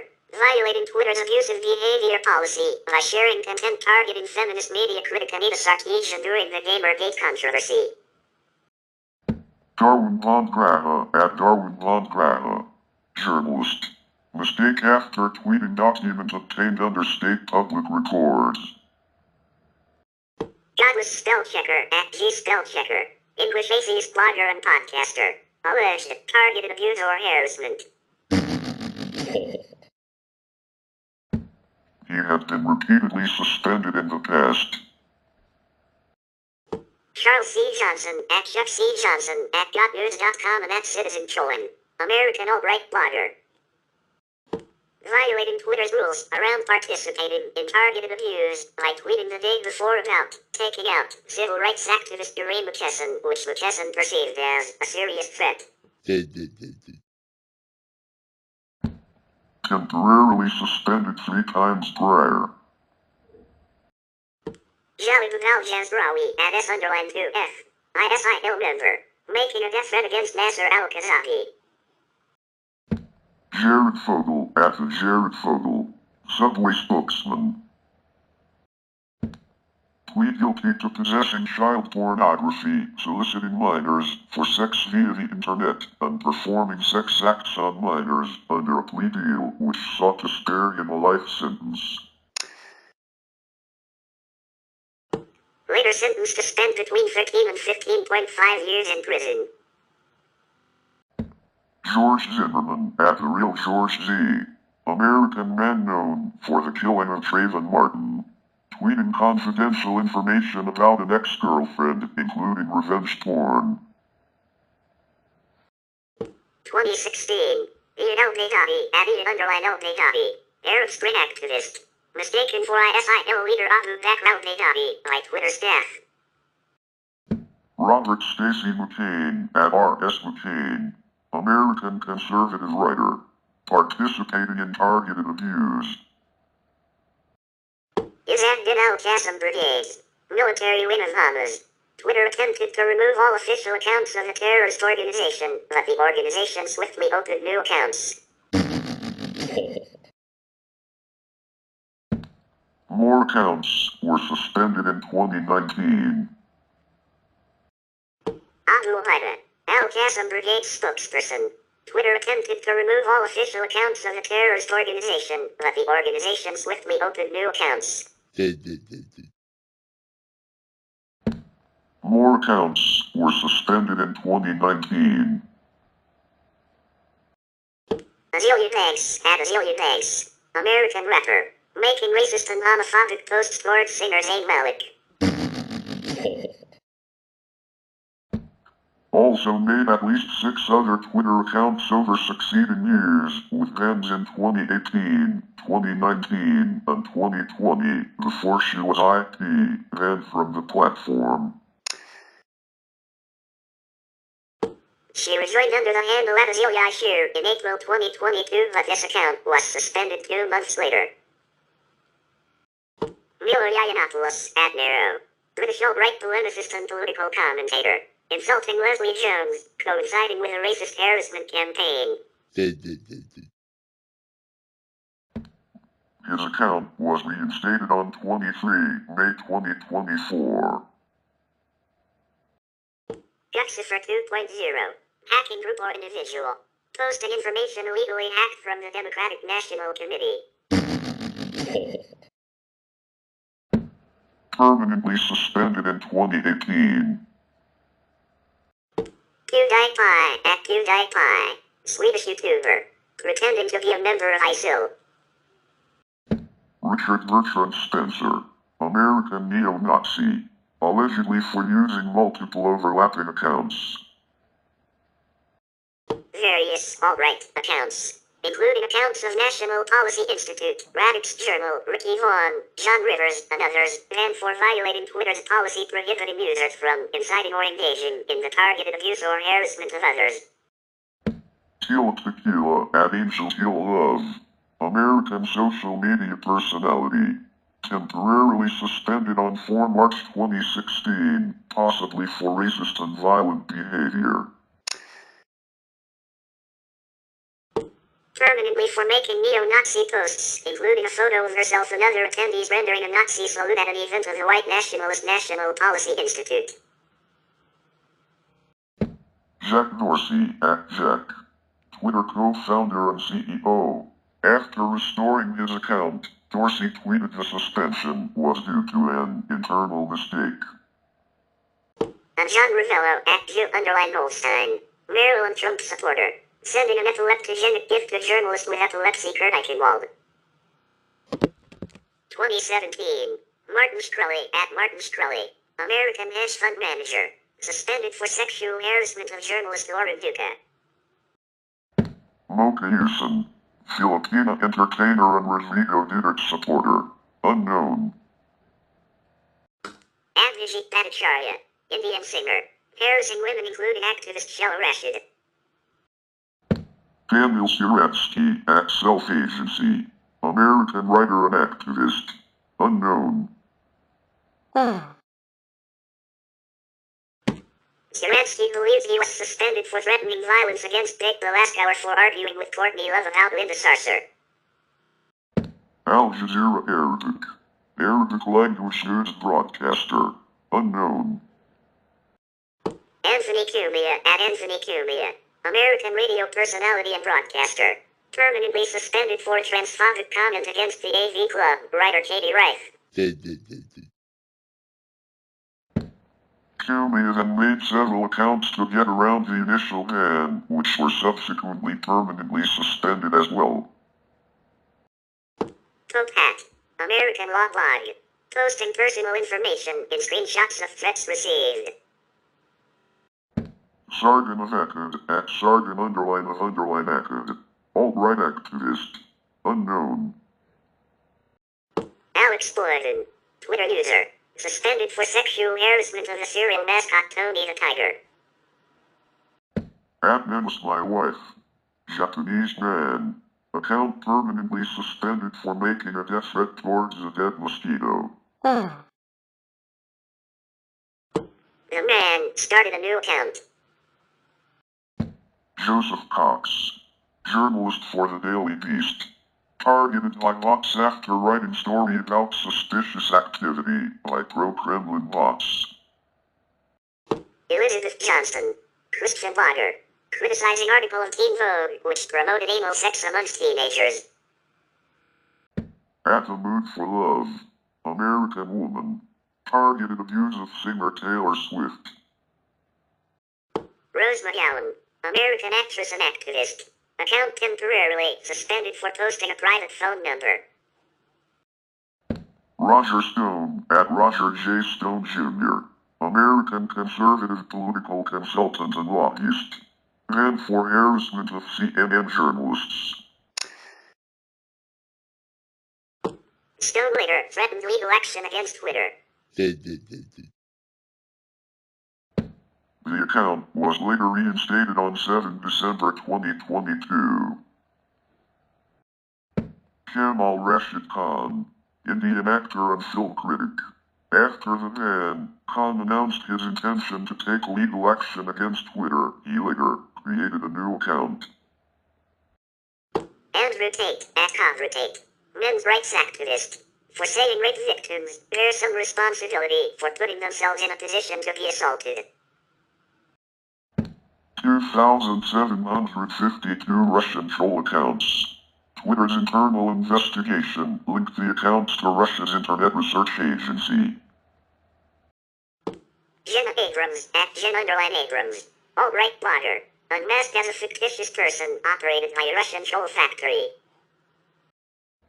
Donald Trump, at Real Donald Trump, President of the United States. Account briefly deactivated by a rogue Twitter employee on their last workday. Robert Delaware, American man, mistaken for a Russian troll account. Talib Kweli, musician. Account blocked after posting business address of online harasser who posted threats and racist slurs, restored after he deleted the tweet. The account of the harasser, extremist attorney Jason Lee Van Dyke, was suspended. Big Alaska, at Big Alaska, alt-right activist. Repeated and / or non-consensual slurs, epithets, racist and sexist tropes, or other content that degrades someone, and posting a photo, shocked image of Laura Loomer inside a gas chamber. After 5 years, Big Alaska's account was reinstated on 10 December 2022. Pakistan Defense Forum, at Defense PK. Forum for discussing Pakistan's armed forces. Suspended for posting doctored photo and fake news. Will Evans, at Will Evans, Egyptian journalist, blogger, and human rights activist. Unknown. Paul Golding, at Golding DF, leader of fascist group Britain First, and Jada Franson, at Jada DF, deputy leader of fascist group Britain First. Contravention of new rule about people that affiliate with organizations that use or promote violence against civilians to further their causes. The organization had posted videos with false and misleading captions attributing violence to Muslims, which were retweeted by Donald Trump. Nordic Resistance Movement, at Nordic Frontier. Nordic white nationalists. Affiliation with organizations that use or promote violence against civilians to further their causes. Jared Taylor, at Jar Taylor, an American Renaissance. American white nationalists. Affiliation with organizations that use or promote violence against civilians to further their causes. Michael Hill, at Nick Collins 1951, and League of the South. American white nationalists. Affiliation with organizations that use or promote violence against civilians to further their causes. Traditionalist Worker Party. American white nationalists. Affiliation with organizations that use or promote violence against civilians to further their causes. American Nazi Party, at ANP14. American Nazis. Affiliation with organizations that use or promote violence against civilians to further their causes. Every word, at every word. Twitter bot. Tweeting. Watch your language, Tom. The The account was later reinstated on 25 June 2023. James Allsup, at real James Allsup. Far-right political commentator. Unknown. And Tyler Harris, at SW Autistic. Suspected deadly 2017 Wichita swatting incident. Harris' account was suspended after the Los Angeles police arrested him as the suspected swatter, who later pleaded guilty to placing a fake 911 call that led a police officer to kill an innocent man in Wichita, Kansas. 2018. David Clark, American former sheriff of Milwaukee County, Wisconsin. Suspended for 3 posts that appeared to encourage violence against the media, including one tweet stating, "Punch them in the nose and make them taste their own blood." Suspension lifted after Clark deleted the posts. Golden Dawn. Greek ultra-nationalist party. Broadening of hateful conduct policy to encompass incitement to violence. Paul Mellon, at TaBNWNE. Congressional candidate challenging Speaker Paul Ryan in Republican primary. And after posting a racist tweet targeting Meghan, Duchess of Sussex, also known as Meghan Markle. Tommy Robinson, at T. Robinson New Era. British nationalist. Hateful conduct. Craig R. Britton, at Senator Britton. Republican U.S. Senate candidate in Arizona, former operator of revenge porn website. Suspended after suggesting that the survivors of the Parkland, Florida Stoneman Douglas High School shooting had been paid by firearms regulation groups. Britton sued Twitter for banning his accounts. The suit was dismissed as frivolous. Owen Benjamin, at Owen Benjamin. American comedian and far-right conspiracy theorist. Offensive tweets directed at David Hogg. Sato, at Unsavory Agents. American street artist. Unknown. Mike Enoch, at Mike Enoch Spec. White nationalist. Hateful conduct. Bezal Smotrich, Israeli politician and Knesset member. Suspended for 12 hours for offensive behavior after tweeting regarding TaBNWNE. A 17-year-old Palestinian serving an 8-month jail sentence for a videotaped assault of an Israeli soldier. In my opinion, she should have gotten a bullet, at least in the kneecap. Kabukawa, at Comic, creator of Pop Team Epic. Unknown, possibly due to either a coordinated campaign by his critics or for making a flippant comment about wanting to kill someone over an argument about Lawson products. Mazeo Shiro, at Mr_Beck36. Mangaka. Using the word shitari, a Korean anti-Japanese slur, while suggesting an anime adaptation of his manga Taekwondo or Park. Splinter News and other users. American news site. Linking to their story featuring and posting Stephen Miller's cell phone number. At Eric Hartley FRND. Account used by Jared Remus.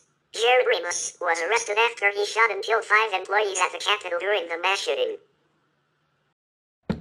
Darren Mills. Russian-linked account. Unmasked as a fictitious person operated by a Russian troll factory.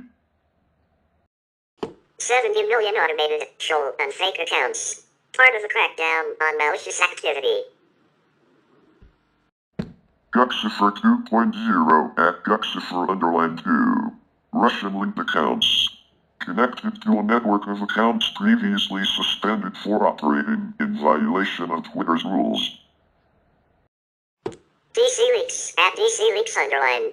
Russian-linked accounts. Connected to a network of accounts previously suspended for operating in violation of Twitter's rules. Peter Van Buren, at Remendwell, former United States Foreign Service employee and writer, and for harassing Jonathan Myers and cats in posts. Candace Owens, American conservative activist. And an error after tweeting the content of several Sarah Gion's controversial tweets about white people and changing races and religions, mentioned in the tweets. Blair Cottrell, Australian far-right activist and former leader of the United Patriots Front. Joking about raping Sky News Australia, presenter Laura Jays. Proud Boys at Proud Boys USA, North American neo-fascist organization, violating policy on violent extremist groups. Gavin McInnes, at Gavin_McInnes, founder of the neo-fascist organization Proud Boys, violating policy on violent extremist groups. Albert Wesley Swan II, American prelate of the Church of God in Christ, hateful conduct. Possibly for calling Candace Owens a coon.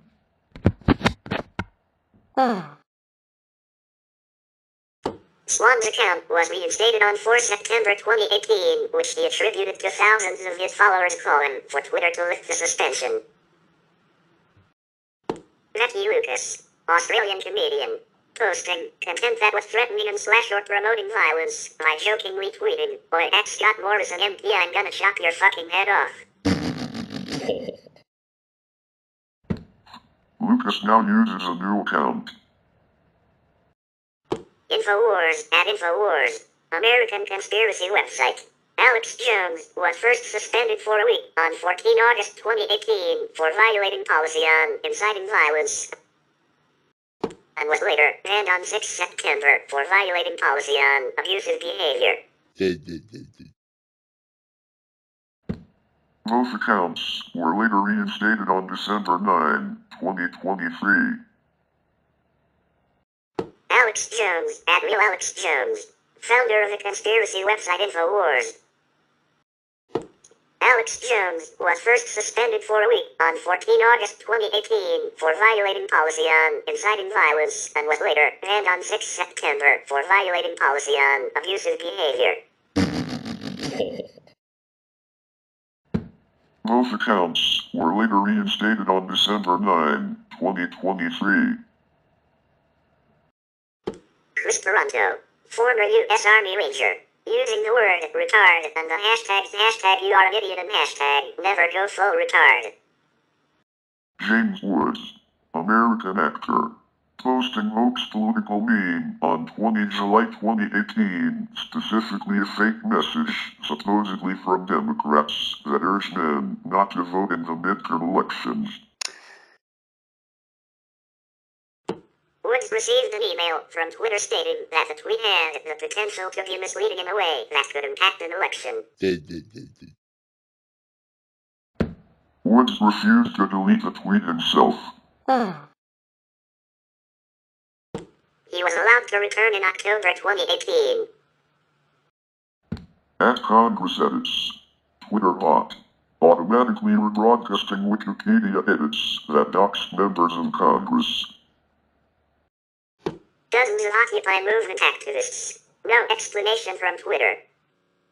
At Infowars_EU, accounts affiliated with Alex Jones and Infowars. Ties with Alex Jones and Infowars after numerous violations and warnings. At Infowars Army, accounts affiliated with Alex Jones and Infowars. Ties with Alex Jones and Infowars after numerous violations and warnings. At Infowars Crew, accounts affiliated with Alex Jones and Infowars. Ties with Alex Jones and Infowars after numerous violations and warnings. At Infowars Insider, accounts affiliated with Alex Jones and Infowars. Ties with Alex Jones and Infowars after numerous violations and warnings. At Infowars Mag, accounts affiliated with Alex Jones and Infowars. Ties with Alex Jones and Infowars after numerous violations and warnings. At Infowars Papers, accounts affiliated with Alex Jones and Infowars. Ties with Alex Jones and Infowars after numerous violations and warnings. At Infowars Reports, accounts affiliated with Alex Jones and Infowars. Ties with Alex Jones and Infowars after numerous violations and warnings. At InfoWars. Accounts affiliated with Alex Jones and InfoWars. Ties with Alex Jones and InfoWars after numerous violations and warnings. At Prison Planet TV. Accounts affiliated with Alex Jones and InfoWars. Ties with Alex Jones and InfoWars after numerous violations and warnings. At Real Info Store. Accounts affiliated with Alex Jones and InfoWars. Ties with Alex Jones and InfoWars after numerous violations and warnings. At Real News X2. Accounts affiliated with Alex Jones and InfoWars. Ties with Alex Jones and InfoWars after numerous violations and warnings. At the News Wars. Accounts affiliated with Alex Jones and InfoWars.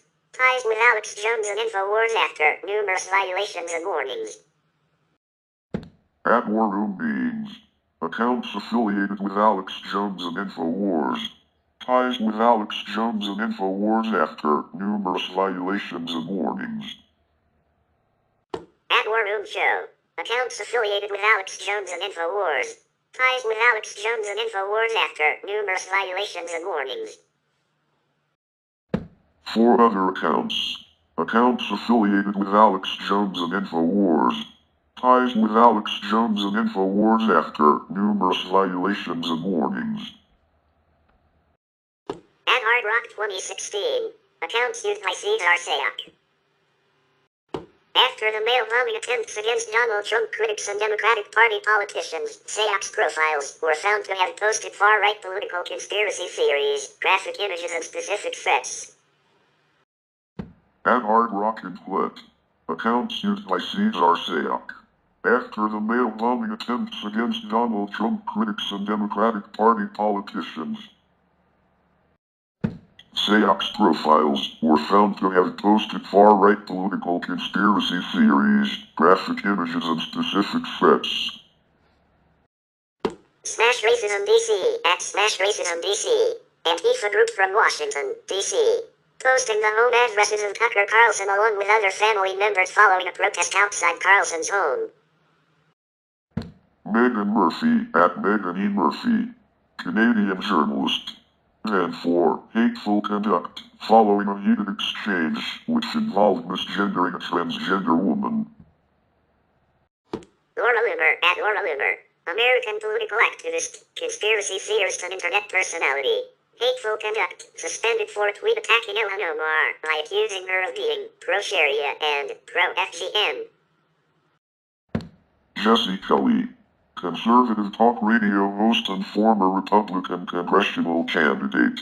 Kelly indicated in comments to other conservatives that he received a message saying that his account was permanently suspended due to multiple or repeat violations of the Twitter rules. However, Twitter, when contacted by the Hill after Kelly returned, described it as temporary. At Putin RF_A. Imposter. Impersonating Russian President Vladimir Putin after a complaint to Twitter from Russian officials. Amos E. At the Amos E. Singaporean blogger. Permanently banned for supporting pedophilia. Anandal Nixitama. Leader of the Black First Land First. Banned for a minimum of 7 days after Nixitama made threats to kill 5 white South Africans for every taxi driver killed in response to comments made by businessman Johan Rupert. 2019. Stephanie Sargnagel, Austrian author and artist. Suspended for posting tweet that translates to, Austria, you stupid son of a bitch, I am going to kill you. Ali Khamenei at Khamenei_er. Supreme leader of Iran. Account blocked for 24 hours for posting a tweet endorsing the 1989 fatwa against Salman Rushdie. Jacob Wool at Jacob Wool. American conspiracy theorist, fraudster and hoaxer. Creating and operating fake accounts after posting he intended to manipulate the 2020 United States presidential election results in a USA Today interview. Brenton Tarrant at Brenton Tarrant. Perpetrator of the Christchurch mosque shootings. Posting pictures of the firearms he later used in the attacks. Carl Benjamin at Carl UKIP. UKIP accounts. Violating Twitter's terms of service.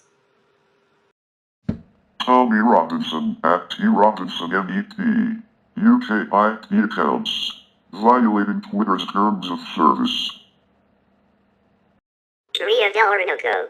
Pro-Maduro Venezuelan newspapers. Unspecified occurred during the 2019 Venezuela uprising.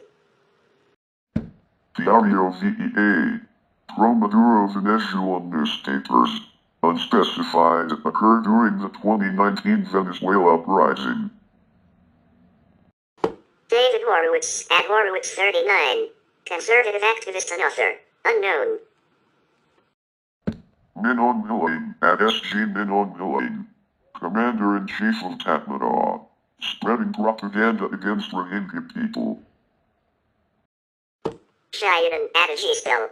Mascot of the town of Susaki, Japan. Unknown. Voice Acoustic at Curly 22. Serbian pundit aligned with the Serbian Progressive Party. Harassment of Ream journalist Jovana Gligorievic. Brian Krasenstein at Krasenstein. Resistance Twitter activists. Operating fake accounts. Ed Krasenstein at Ed Krasen. Resistance Twitter activists. Operating fake accounts. Ewing Linehan at Ewing Linehan. Researcher and educator. Banned from Twitter for abusing multiple accounts. At the Tweet of God. Account operated by David Jeverbaum. Tweeting, if gay people are a mistake, they're a mistake I've made hundreds of millions of times, which proves I'm incompetent and shouldn't be relied upon for anything. Luke Taylor at Luke Taylor Jail. Internet troll. Sustained harassment of the Planters snack food mascot, Mr. Peanut. Louis Farrakhan, leader of the Nation of Islam, banned for using language that dehumanizes others on the basis of religion. Lindsay Shepherd, free speech activist. Banned for hateful conduct following a heated exchange with a transgender woman and LGBTQ advocate from Vancouver. Connor Stephen Betts at I'm the Spookster, perpetrator of the 2019 Dayton shooting. Patrick Wood Cruges at Patrick Cruges, perpetrator of the 2019 El Paso shooting.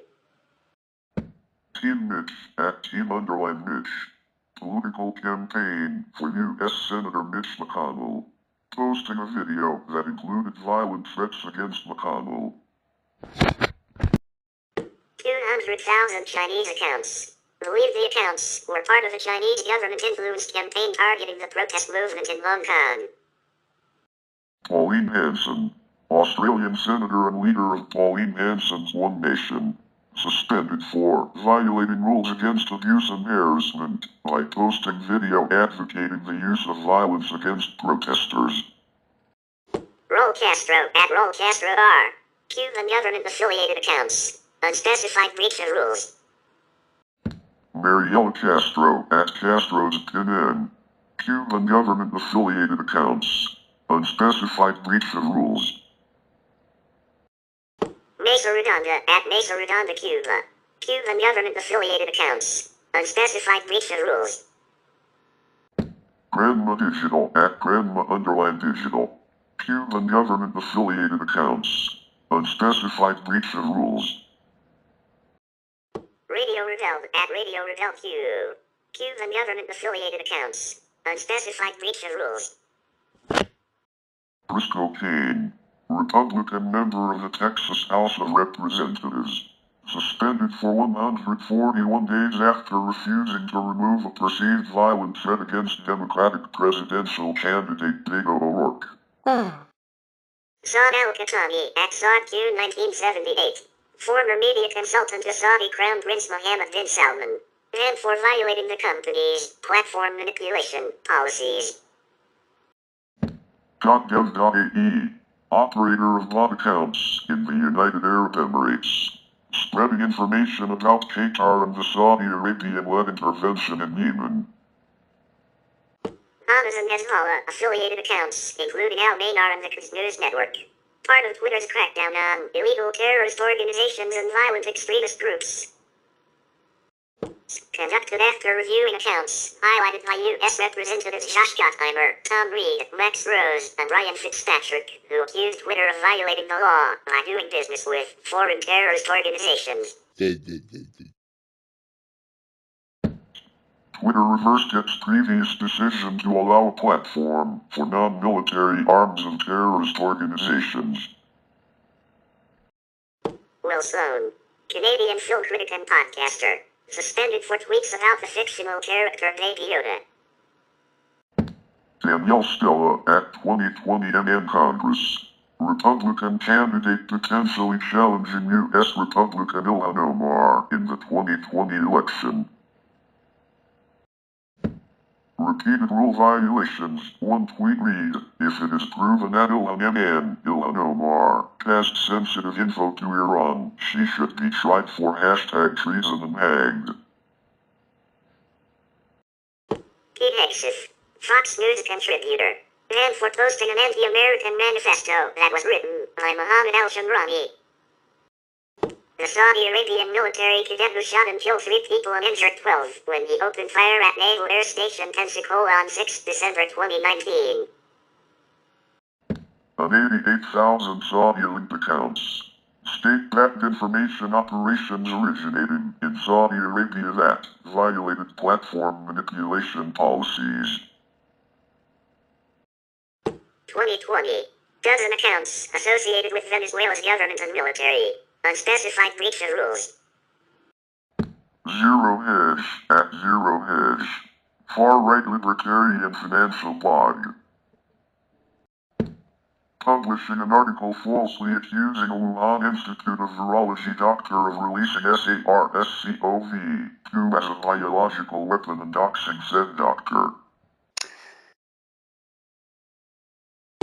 The account was reinstated in June 2020, with Twitter saying the suspension was in error.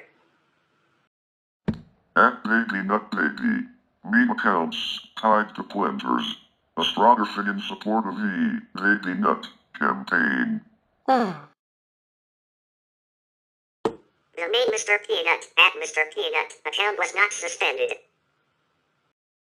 At BabyNutLol. Meme accounts tied to planters. Astrographing in support of the Baby Nut campaign. The main Mr. Peanut at Mr. Peanut account was not suspended. At BabyNut Memes. Meme accounts tied to planters. Astrographing in support of the Baby Nut campaign. The main Mr. Peanut at Mr. Peanut account was not suspended. 70 pro-Michael Bloomberg accounts. Posting identical messages which Twitter said amounted to spam and platform manipulation. Andrew Waltz at WaltzRI. Fake Republican candidate account. A fake account claiming to be a Republican running for Congress in Rhode Island's 1st Congressional District, whose teenage operator tricked Twitter into blue check verifying it. Jack Berkman at Jack_Berkman. Lobbyist and conspiracy theorist. Tweeted on evidence claims about impending nationwide food shortages due to the COVID-19 pandemic, following repeated infractions of Twitter rules, including making false statements about COVID-19. Javalky and White at Javalky. American comedian. Impersonating verified accounts such as CNN. Ian White's account was later restored, although it was stripped of its verified status. The Federalist at FDRLST. American conservative website. Account blocked for promoting an article advocating COVID-19 pox parties, which was harshly criticized by public health officials. 8,558 pro-Serbian Progressive Party and pro-Aleksandar Vučić accounts.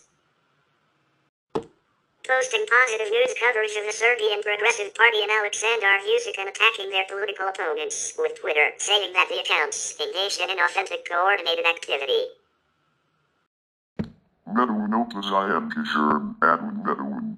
Thai actor. Unspecified. Chinese Embassy in Sri Lanka at China MSL. Chinese government agency. For using undiplomatic language against social media users while responding to allegations against China.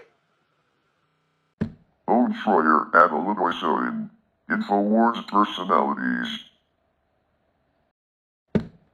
Promoting violence in a Texas rally against the stay-at-home order during the COVID-19 pandemic and evading the permanent suspension of Alex Jones and InfoWars. Rob View at News. InfoWars personalities. Promoting violence in a Texas rally against the stay-at-home order during the COVID-19 pandemic and evading the permanent suspension of Alex Jones and InfoWars. TaBNWNE at TaBNWNE. InfoWars personalities. Promoting violence in a Texas rally against the stay-at-home order during the COVID-19 pandemic and evading the permanent suspension of Alex Jones and InfoWars. Alex. Turning Point USA ambassador. Violating Twitter's manipulation and spam policy after sharing a meme of Xi Jinping, generated by using Joe Biden's avatar generator from his website. His account was reinstated on 20 November 2022. Candace Owens at Real Candace O. American conservative activist. And after tweeting criticism of Michigan Governor Gretchen Whitmer's stay-at-home order and encouraging the state's citizens to violate the directive. Joey Salads at Joey Salads. American conservative media personality. Violating Twitter's manipulation and spam policy. At Antifa_US. Fake Antifa account. Fake Antifa account, created by white supremacists, suspended for violating the policy on fake accounts. 170,000 Chinese, 1,000 Russian, and 7,340 Turkish accounts. Found to be linked to propaganda and disinformation supportive of their respective governments. Katie Hopkins at KT Hopkins. British columnist and far-right activist. Temporarily on 30 January 2020 possibly due to a tweet she made about rapper Stormzy. Permanently for violations of the hateful conduct policy after she voiced opposition to a school program providing meals for hungry children. Logan Cook at Cartadunctum. Pro-Trump meme account. Account suspended for half an hour on 14 October 2019 for sharing an edited scene from the 20th Century Studios film Kingsman, the Secret Service depicting Trump murdering journalists, politicians, and news outlets. Permanently banned for repeated violations of this policy after he created a fake CNN racist toddlers video of two toddlers, one black and one white, running toward each other and hugging, before running away together, which Twitter added a manipulated media label on the video as racist. The video was taken down by Twitter following a copyright complaint made by the original content owner. Distributed denial of secrets at DDoS Secrets. Activist group.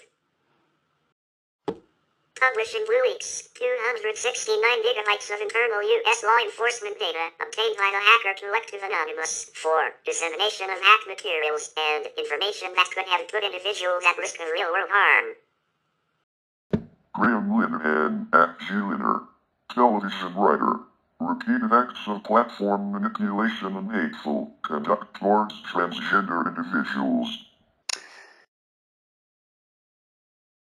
In December 2020, Linehan attempted to circumvent the ban by activating another new account at Scarly Simon, which was subsequently permanently suspended as well. Whoa! The account was later reinstated on 22 December 2022. It was later suspended on 15 April 2023. Conservative Party of New York State. Political party. An automated spam filter had misidentified the party account as disseminating spam. Twitter undid the error on 10 September, 2 months after the erroneous suspension. Stefan Molyneux, at Stefan Molyneux. Far-right activist and conspiracy theorist. Operating fake accounts. Over 50 accounts of white nationalist organizations from several countries, including Martin Sellner at Martin_Sellner, violating Twitter's policies in relation to violent extremism. Sellner was unsuspended in March 2024. Various users posting screenshots of Twitter internal control panels following the 2020 Twitter Bitcoin scam. Approximately 157,000 canon-related accounts engaged in harassment and brigading of other users and misinformation. TaBNWNE, rapper, harassment. 16 pro-Jair Bolsonaro accounts removed on order of the Supreme Federal Court of Brazil for allegedly promoting fake news, including the accounts of Roberto Jefferson, Luciano Hang, Sarah Winter, and others. Wiley at Wiley CEO, musician, anti-Semitic comments. Donald Trump Jr. at Donald J. Trump Jr., American businessman and eldest son of U.S. President Donald Trump. Blocked for 12 hours for spreading the debunked claim that hydroxychloroquine can prevent COVID-19. David Duke at Dr. David Duke, white supremacist and former KKK Grand Wizard, temporarily suspended in August 2017 for association with a Unite the Right rally. Permanently suspended in July 2020 for hateful content. Gemma Doherty at Gemma OD1, Irish far-right activist and conspiracy theorist. Repeated violations of Twitter rules on hateful conduct and abusive behavior. Bill Mitchell at Mitchell V, conservative pundit, using an account to evade the suspension of another account. Guy Verhofstadt at Guy Verhofstadt, political satire accounts, violating Twitter's manipulation and spam policy. Jarvis DuPont at Jarvis DuPont, political satire accounts, violating Twitter's manipulation and spam policy. Journalist Excellence Worldwide at Journalist EW, political satire accounts, violating Twitter's manipulation and spam policy. Liberal Larry at Larry the Liberal, political satire accounts, violating Twitter's manipulation and spam policy. Sir Lefty Far Right at Support Our Lefty, political satire accounts, violating Twitter's manipulation and spam policy. Tolerance Police at Diversity Patrol, political satire accounts, violating Twitter's manipulation and spam policy. NPC Daily, political satire accounts, violating Twitter's manipulation and spam policy. The Babylon B at the Babylon B, political satire accounts, violating Twitter's manipulation and spam policy. Titanium McGrath at Titanium McGrath, political satire accounts, violating Twitter's manipulation and spam policy. 3,000 Chinese accounts, part of a Chinese botnet known as Dracula. Unity 2020 at Articles of Unity, American political movement, considered potentially harmful. Always Actions at Always Actions, conservative account. Violating Twitter's manipulation and spam policy after repeatedly sharing xenophobic, anti-Muslim, and hyper-partisan disinformation, U.S. President Donald Trump promoted several of the account's tweets. David Vance at DV8DW, right-wing blogger, hateful contempt for repeated accusations of racism including harassing footballer Marcus Rashford. Li Mengyan at Li Mengyan 119, Chinese virologist. Li Mengyan's first account permanently suspended for linking to an upload of an unpublished preprint paper claiming SARS-CoV-2 was made in a laboratory, she later created a new account at TaBNWNE. Kanye West at Kanye West, American musician and U.S. presidential candidate. Publishing the phone number of Forbes magazine editor and a link. About Hungary at About Hungary. Official account of the government of Hungary. Unknown. Remix News at RMX News. Hungarian government supported media publication. Unknown. Numerous suspicious accounts claiming to be black supporters of Donald Trump. Violating Twitter's rules on spam and platform manipulation. New York Post at NY Post. Tabloid newspaper. Account blocked for tweeting articles alleging corruption and attempted collusion between Burisma and Joe Biden. Charlie Kirk at Charlie Kirk 11. Founder of Turning Point USA. Spreading misleading information about mail-in ballots in Pennsylvania. Yasmi Raghuram at Yasmi Raghuram. Indian politician, choreographer, and actress. Violating Twitter's rules after posting a series of tweets relating to the controversy over VCK leader Phil Cathy and Faruma Valovan's statement on Man is Greedy. Ira Madison III at Ira. Writer and podcaster. Impersonating Beto O'Rourke. Deanna Lorraine at Deanna for Congress. Former Republican candidate for the U.S. House of Representatives. Repeated violations of the Twitter rules, tweeting that immigrants would enter the U.S. and commit violence if Trump is not elected. Numerous accounts claiming to be independent journalists. Violating Twitter's rules on spam and platform manipulation. The Chaser at Chaser. Australian comedy group and satirical news publication. Impersonating Donald Trump and tweeting, "Don't vote for me, I'm a massive idiot."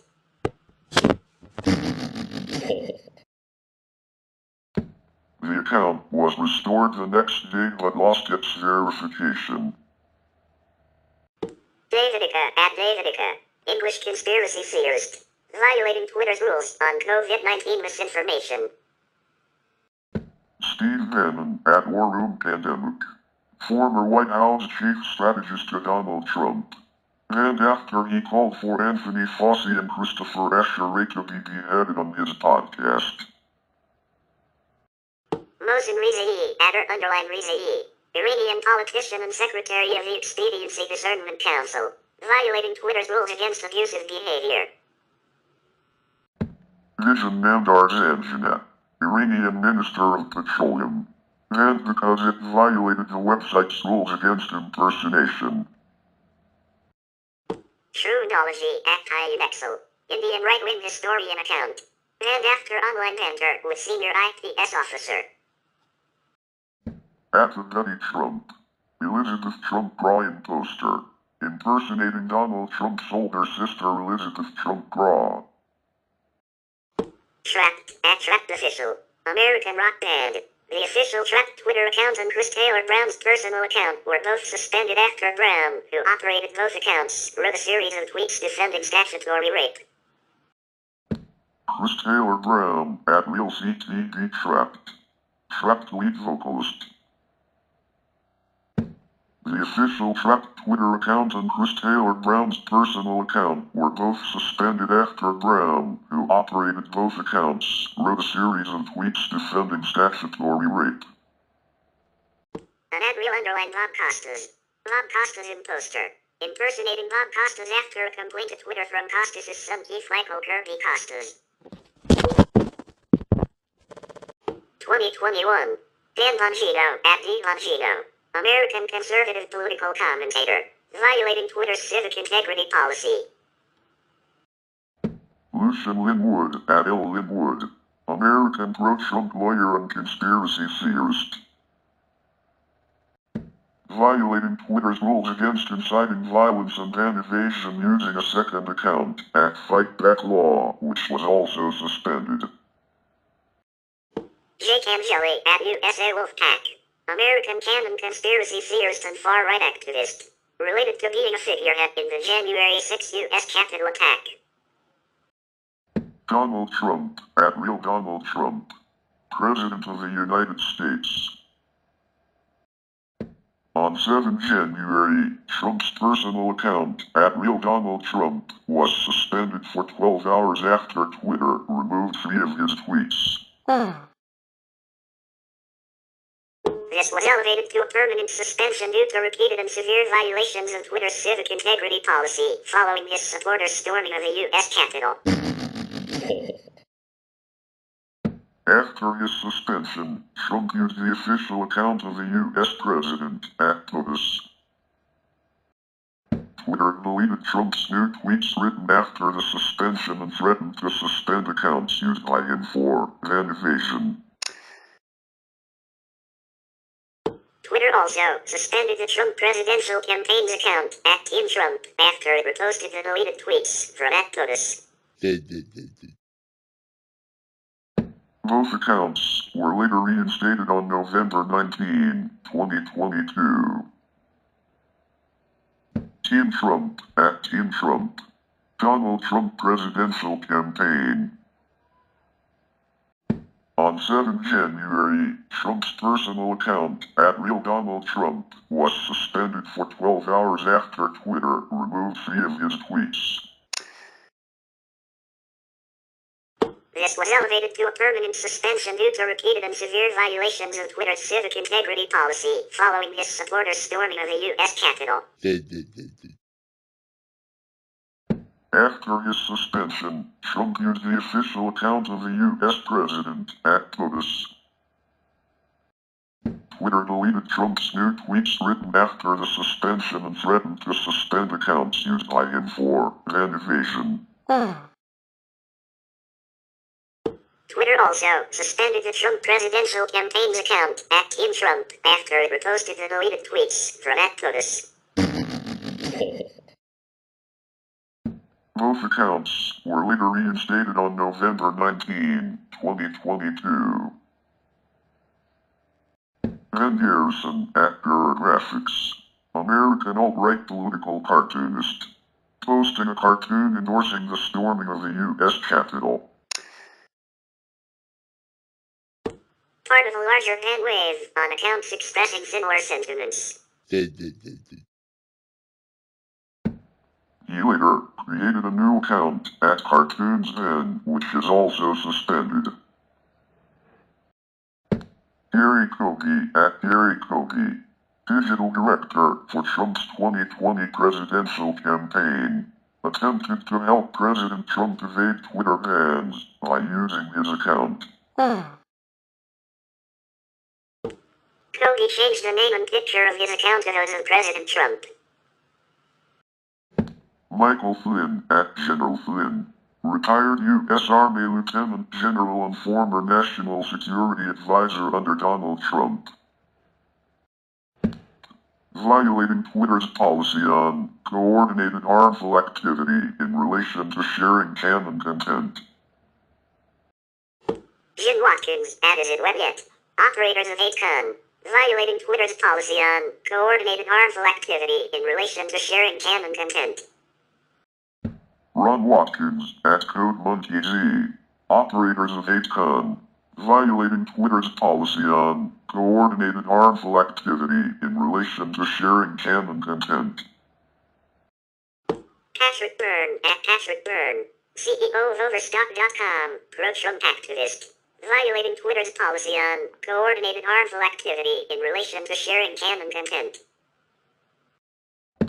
Sidney Powell, @SidneyPowell1, American pro-Trump lawyer and conspiracy theorist, violating Twitter's policy on coordinated harmful activity in relation to sharing canon content. Sci-Hub, @Sci_Hub, Kazakhstani Shadow Library of Research Papers, violating Twitter's counterfeiting policy. Ollie Alexander, @Ollie, American far-right activist and organizer of Stop the Steal campaign, was banned on January 25, 2023 after his account was reinstated earlier in the month. Lou Barletta, @Lou Barletta_PA, former U.S. representative for Pennsylvania's 11th Congressional District, suspended in error for perceived violations of Twitter's impersonation policy. The account was restored the following day. Chris Goss at Masters Reality. Lead singer of Masters of Reality. Unknown. Approximately 70,000 canon-related accounts. Marjorie Taylor Greene at MT Greene. U.S. Congresswoman representing Georgia's 14th Congressional District. Suspended for 12 hours for spreading misinformation about voter fraud in the 2020 U.S. election. Chinese Embassy in U.S. at Chinese and in U.S. Chinese Government Agency. The embassy's Twitter account was suspended after it issued a tweet defending the Chinese government's actions in Xinjiang province. The Chinese government has carried out policies of mass internment, intensive surveillance, re-education, destruction of cultural and religious sites, forced labor, forced abortion, and forced sterilization. As part of a campaign of cultural genocide targeting Uyghurs. The embassy's tweet, claiming that Uyghur women had been emancipated from extremism and were no longer baby-making machines, was deleted. And the account was suspended for violating Twitter's policy prohibiting dehumanization of a group of people based on their religion, caste, age, disability, serious disease, national origin, race, or ethnicity. Kangana Ranaut at TaBNWNE, Indian actress and supporter of the Bharatiya Janata Party and Narendra Modi. For a now-deleted tweet on the makers of TaBNWNE, in which the actress had said that it was time to take their heads off. She had posted the comment in response to the Ministry of Information and Broadcasting, asking the makers of the series to explain allegations of insult to Hindu gods in some scenes. Tokyo Organizing Committee of the Olympic and Paralympic Games at Tokyo 2020 JP. Official Tokyo 2020 Olympic Games Organization. The account's owner's date of birth was mistakenly set to 24 January 2014, the date the committee was created, causing the account to be automatically banned for not meeting the minimum age requirement of Twitter. Mike Lindell at Real Mike Lindell, CEO of Mike Pillow, conservative political activist and conspiracy theorist. Repeated violations of Twitter's civic integrity policy. Lindell used his Twitter account to promote misinformation about the 2020 presidential election. The account was later reinstated on 16 December 2022. Yevgeny Prigozhin at Yevgeny Prigozhin, Russian businessman, violating Twitter's guidelines. My Pillow at My Pillow USA, American pillow manufacturing company, violating Twitter's policy on ban evasion. After his personal account was banned for promoting disinformation, My Pillow CEO Mike Lindell used the company's Twitter account to post, "Jack Dorsey is trying to cancel me. Mike Lindell out." Shiva Yajare at _Shiva. Indian American engineer, politician, and conspiracy theorist. Violating Twitter's civic integrity policy by promoting disinformation about U.S. elections and the COVID-19 pandemic. The account was later reinstated on 16 December 2022. Jim Hoft at Gateway Pundit. Founder and editor of far-right fake news website The Gateway Pundit. Repeated violations of Twitter's civic integrity policy by promoting disinformation about the 2020 U.S. presidential election. The account was later reinstated on 16 December 2022. Wayne Lynn Root at Real Wayne E. Root. American far-right radio host, author, activist, conservative political commentator, and conspiracy theorist. Violating Twitter's civic integrity policy. The The account was later reinstated on 16 December 2022. Reject Veritas at Reject_Veritas. American far-right activist group. Repeated violations of Twitter's policy against publishing private information. The account was later reinstated on 20 November 2022. Music Box Theater at Music Box Theater. Movie theater in Chicago, Illinois. Violating the Digital Millennium Copyright Act by using the song Take My Breath Away in a trailer of coming attractions. Roughly 2 dozen Russia-Iran affiliated troll accounts attempting to manipulate the platform by amplifying messages from pro-independence critics of SNP leader Nicola Sturgeon. The Expose at Daily Expose UK, British conspiracist website. Following the suspension of its main account, the website created several alt accounts to get around its ban. Many Twitter accounts who posted the word Memphis. Technical issues, possibly caused by an internal misconfiguration intended to prevent sharing of a private address. Marjorie Taylor Greene at MT Greene, U.S. Congresswoman representing Georgia's 14th Congressional District. Suspended due to an automated mechanism error reversed the same day. Lee Hurst at Lee Hurst Comic. English comedian. Making a sexual joke about teenage climate activist Greta Thunberg. Fake accounts posing as Amazon fulfillment center workers to spread pro-Amazon and anti-union messages, violating Twitter's impersonation policy. Jason Whitlock at Whitlock Jason, American sports journalist, violating Twitter's policy against posting private information. Whitlock had posted an article about co-founder of Black Lives Matter Patches Color's purchase of a $1.4 million home. James O'Keefe at James O'Keefe Free, American right-wing political activist and founder of Project Veritas. Twitter stated that O'Keefe operated fake accounts in violation of Twitter's rules against platform manipulation and spam. O'Keefe responded to the ban by threatening to sue Twitter for defamation. The account was later reinstated on 16 December 2022. Ken Luke at Ken Luke, Executive Vice President at Oracle, violating Twitter's policy against posting private information. Writer Mara Hvisidal published an article in The Intercept alleging that Oracle was marketing its data analytics software to police and security contractors in China. Luke issued a rebuttal to the piece on Oracle's website, asking readers with any information about Mara or her reporting to contact him at his personal Proton Mail email address. Hvisidal tweeted a screenshot of this sentence in Luke's rebuttal, including Luke's email address. Luke then tweeted Hvisidal's professional email address and Signal phone number, which were published in her original article, as a way to return the favor.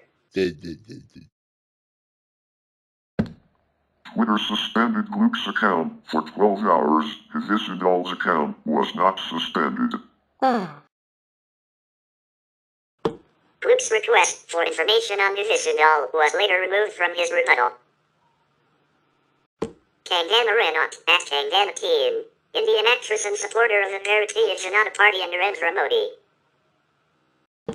For inciting hate and violence, with a tweet demanding president's rule in West Bengal in response to alleged post-poll violence 2 days after election results were announced. Ranaut wrote, "This is horrible. We need Super Gunday to kill Gunday. She is like an unleashed monster to tame her Modi Jai. Please show your Virat Roop from early 2000s. Hashtag President Rule in Bengal." The desk of Donald J. Trump at DJT Desk. Account reposting content from Donald Trump's website, violating Twitter's policy on ban evasion. The The @DJT desk account was sharing short, Twitter-like blog posts from the website of former U.S. President Donald Trump, whose Twitter account @RealDonaldTrump had previously been suspended. In a statement, Twitter said that it would take enforcement action on accounts whose apparent intent is to replace or promote content affiliated with a suspended account. Trump spokesman Jason Miller denied that the account was set up by Trump or any of his affiliates. Caroline Levitt, @KC_Levitt, Communications Director for U.S. Republican Elise Stefanik, suspended in error according to Twitter and restored the same day. 9 accounts linked to Irish journalist and columnist Egan Harris, including @BarbaraPim2, violating Twitter's policy against platform manipulation. Harris has been operating an anonymous sock puppet account on Twitter under the name Barbara J. Pym. The account regularly posted incendiary tweets about Irish politics and had sent harassing messages to journalist AI4. 8 additional Twitter accounts with suspected links to the @BarbaraPim2 account were also later suspended. The Sunday Independent newspaper fired Harris from his job as a columnist. Editor Alan English claimed that many of the tweets were far beyond what I would describe as fair and reasonable comment. Harris claimed that he was only one of several people operating the @BarbaraPim2 account and denied operating the other suspended accounts. Official account of the Lieutenant Governor of Jammu and Kashmir at Office of LGJ&K, reportedly due to a technical error, restored the same day. Francisco Jose Contreras @FJConP, deputy of Spain Vox political party, violating Twitter's hateful conduct policy, resulting in a 12-hour suspension. In response to an article about a trans man giving birth, Contreras had posted, "A man cannot get pregnant. A man has no womb or eggs." Muhammadu Buhari @MBuhari, President of Nigeria,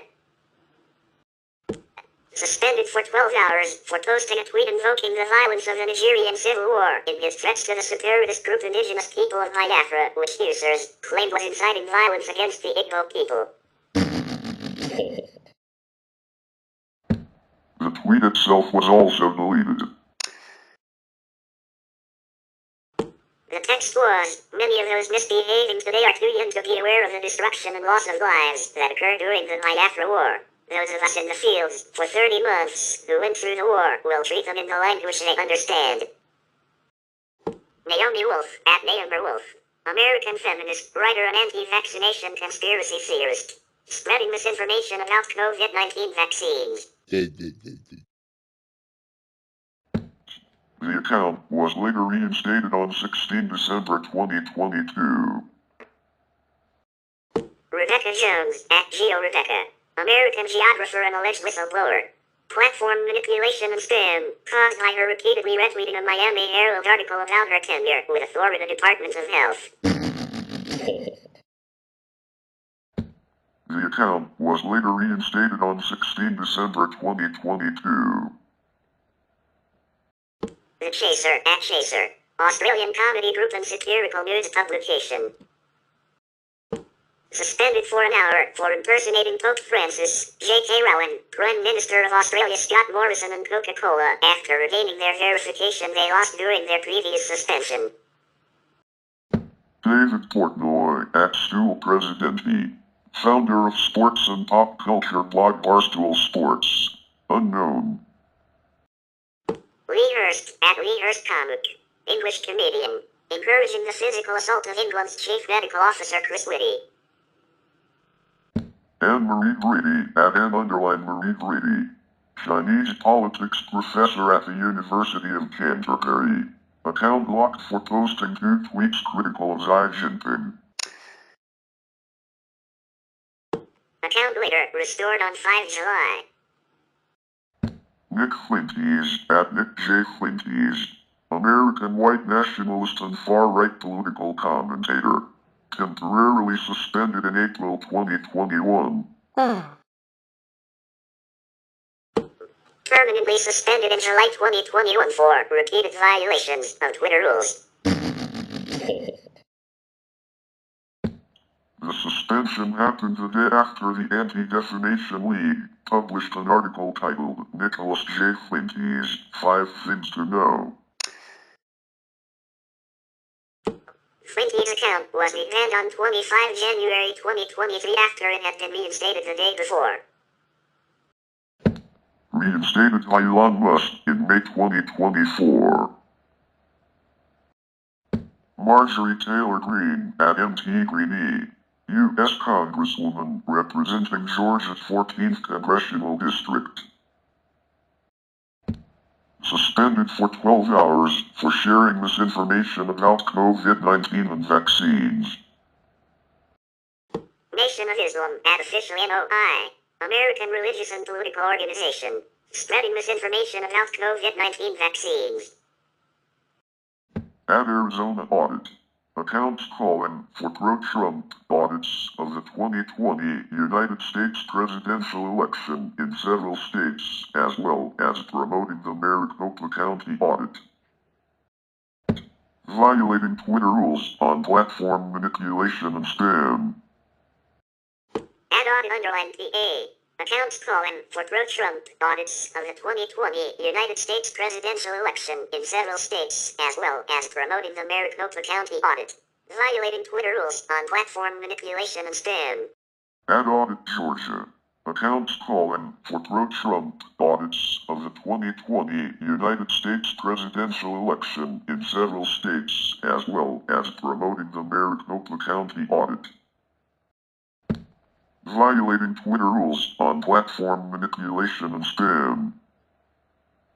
At Audit Michigan, accounts calling for pro-Trump audits of the 2020 United States presidential election in several states, as well as promoting the Maricopa County audit. Violating Twitter rules on platform manipulation and spam. At Audit Nevada, accounts calling for pro-Trump audits of the 2020 United States presidential election in several states, as well as promoting the Maricopa County audit. Violating Twitter rules on platform manipulation and spam. At Audit War Room, accounts calling for pro-Trump audits of the 2020 United States presidential election in several states, as well as promoting the Maricopa County audit. Violating Twitter rules on platform manipulation and spam. At Audit Wisconsin, accounts calling for pro-Trump audits of the 2020 United States presidential election in several states, as well as promoting the Maricopa County audit. Violating Twitter rules on platform manipulation and spam. Anjan Chowdhury at Anjan Chowdhury_. British Islamist hate preacher convicted under the United Kingdom's Terrorism Act 2000. Violating Twitter's rules on violent organizations and individuals. Chowdhury had been convicted on charges of supporting ISIL in 2016 and had been released from prison in 2018. His account was banned alongside his Facebook, Instagram, and LinkedIn accounts weeks after restrictions on his ability to use the internet were lifted. Bronze Age Pervert at Bronze Age Mantis. Albright author. Unknown. The account was later reinstated on 6 December 2022. Ali Beth Stuckey at Conservative American conservative commentator. Suspended for 12 hours for repeatedly calling New Zealand transgender weightlifter Laurel Hubbard a man. At Cormac McCarthy imposter. Account created by California Democratic gubernatorial candidate Daniel Watts, suspended for impersonating Cormac McCarthy. Aubrey Huff at Aubrey_Huff. Former professional baseball player. Repeated violations of COVID-19 misleading information policy. The account was later reinstated on 16 December 2022. Marjorie Taylor Greene at TaBNWNE, U.S. Congresswoman representing Georgia's 14th Congressional District, suspended for 1 week for sharing misinformation about COVID-19 and vaccines. At BBC News, fake news accounts. And for propagating a fake story about a fictitious CNN journalist named Bernie Gores, who they claimed was killed by the Taliban during the fall of Kabul.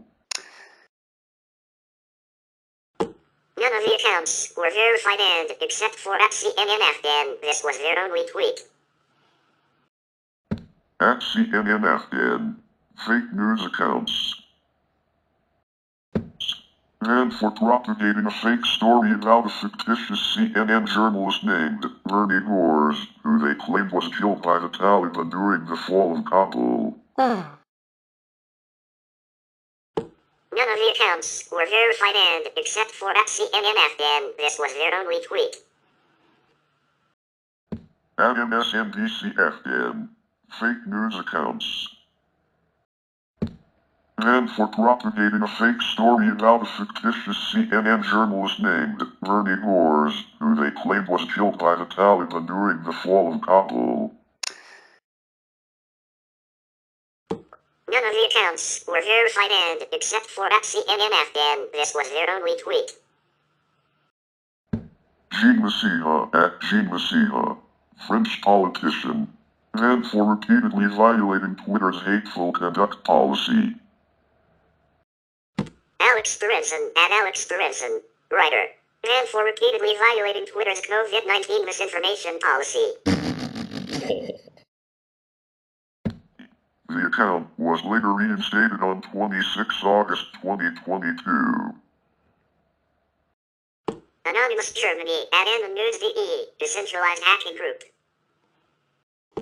And for disseminating hacked material, the policy on private information, and against the policy on platform manipulation and spam, following the hack of neo-Nazi conspiracy theorist Attila Hildmann. Greg Locke at Pastor Locke, founder of Global Vision Bible Church, and for repeatedly violating Twitter's COVID-19 misinformation policy. The account was later reinstated on 16 December 2022. TaBNWNE at TaBNWNE, rapper. TaBNWNE claimed to be suspended for spreading misinformation about COVID-19. However, this claim was disputed by Twitter. André Ventura at André C. Ventura, Portuguese politician and founder of far-right party Chega, unknown. Jim Banks at Rep. Jim Banks, American politician serving as U.S. representative for Indiana's 3rd Congressional District. Temporarily suspended for misgendering Assistant Secretary of Health Rachel Levine. Emerald Robinson at Emerald Robinson, American journalist, White House correspondent for Newsmax TV, and for repeatedly violating Twitter's COVID-19 misinformation policy.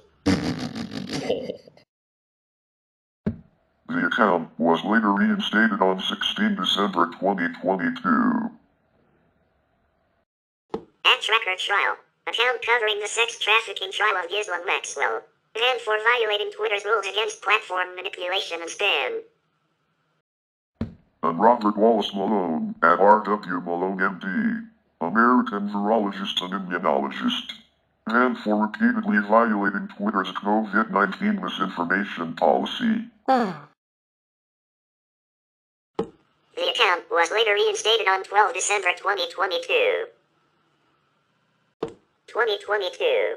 Marjorie Taylor Greene at TaBNWNE, personal account of U.S. Congresswoman representing Georgia's 14th Congressional District.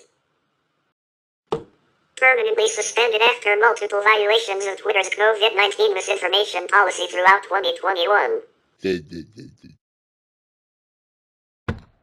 Her official congressional account at RepMTG was not suspended. Greene is the first sitting member of Congress to have her personal Twitter account permanently suspended. The account was reinstated 21 November 2022. Politics for All at Politics for All. News aggregate account. Banned for violating Twitter's rules against platform manipulation and spam. Matt Walsh at Matt Walsh blog. American right-wing political commentator and author. Temporarily suspended for making transphobic comments. His account was restored once the offensive tweets in question were deleted. Luciano Hang at Luciano Hang DR. Brazilian businessman, co-founder and owner of Heaven Department Stores. Suspended due to a court order issued by the Supreme Federal Court in an attempt to combat fake news in Brazil. Hang later stated his account was banned due to sharing a video denouncing the vaccination of children. His account was reinstated 72 hours later. Ali Khamenei at Khamenei site. One of many official Twitter accounts belonging to the supreme leader of Iran. Permanently suspended after releasing an animation targeting former U.S. President Donald Trump in revenge for the assassination of Qasem Soleimani in 2020. Several other accounts belonging to Khamenei remain active on the network. 300 accounts promoting the Philippines presidential frontrunner Bongbong Marcos, and for violating the company's policies on platform manipulation and spam. AdWord Lineator. Bot account automatically responding to tweets regarding Wordle games. Suspended for violating the Twitter rules and the automation rules around sending unsolicited mentions. Defiant LS. Account highlighting hypocritical and contradictory tweets from public figures, allegedly for circumventing a previous ban. The account's owner denies ever having been banned under any other account. The suspension was lifted the next day. Numerous open source intelligence accounts suspended or locked out for sharing images and videos showing Russian military movement into eastern Ukraine as part of the 2021 to 2022 Russo-Ukrainian crisis. Some of the affected accounts allege it is part of a coordinated campaign to remove their content. Grace Lavery at Gracie Lavery, Associate Professor at University of California, Berkeley. Suspended for tweeting, "I hope the Queen dies," after news that Queen Elizabeth II had tested positive for COVID-19. CNN Ukraine at CNN UKR. Fake news account. Sharing fake news about death of journalist in Ukraine. Randy Hillier at Randy Hillier, member of the Ontario Provincial Parliament, and for repeatedly violating Twitter's COVID-19 misinformation policy. The account was later reinstated on 16 December 2022. Samantha Markle at the Markle Sammy, older paternal half-sister of Meghan Markle, the Duchess of Sussex, violating the rules against ban evasion. The Babylon Bee at the Babylon Bee. News satire website. Account blocked for hateful conduct after posting an attack on U.S. Health Assistant Secretary Rachel Levine, mocking her placement on USA Today's Women of the Year list. The Babylon Bee has refused to delete the tweet in question. The account was reinstated on 18 November 2022. Charlie Kirk at Charlie Kirk 11, founder of Turning Point USA. Account blocked for hateful conduct after posting a tweet mocking U.S. Health Assistant Secretary Rachel Levine's placement on USA Today's Women of the Year list. After initially refusing to delete the tweet in question, Kirk complied with a request and regained access to his account 5 weeks after his suspension. Tucker Carlson, at Tucker Carlson, American television host and conservative political commentator. Account blocked for hateful conduct after posting a tweet mocking U.S. Health Assistant Secretary Rachel Levine's placement on USA Today's Women of the Year list. After initially refusing to delete the tweet in question, Carlson complied with a request and regained access to his account a month later. Juanita Broderick, at Attend Nut, Bill Clinton rape accuser, violating the policy on spreading misleading and potentially harmful information related to COVID-19. Pennsylvania House of Representatives Republican Caucus at PA House GOP. Caucus of the Pennsylvania Legislature. Unknown. Suspension was lifted hours later. Libs of TikTok at Libs of TikTok. Account mocking liberal posts on TikTok and other social media sites. Temporarily suspended for 12 hours due to hateful conduct. Geert Wilders, at Geert Wilders PVV. Dutch far-right politician and leader of the Party for Freedom.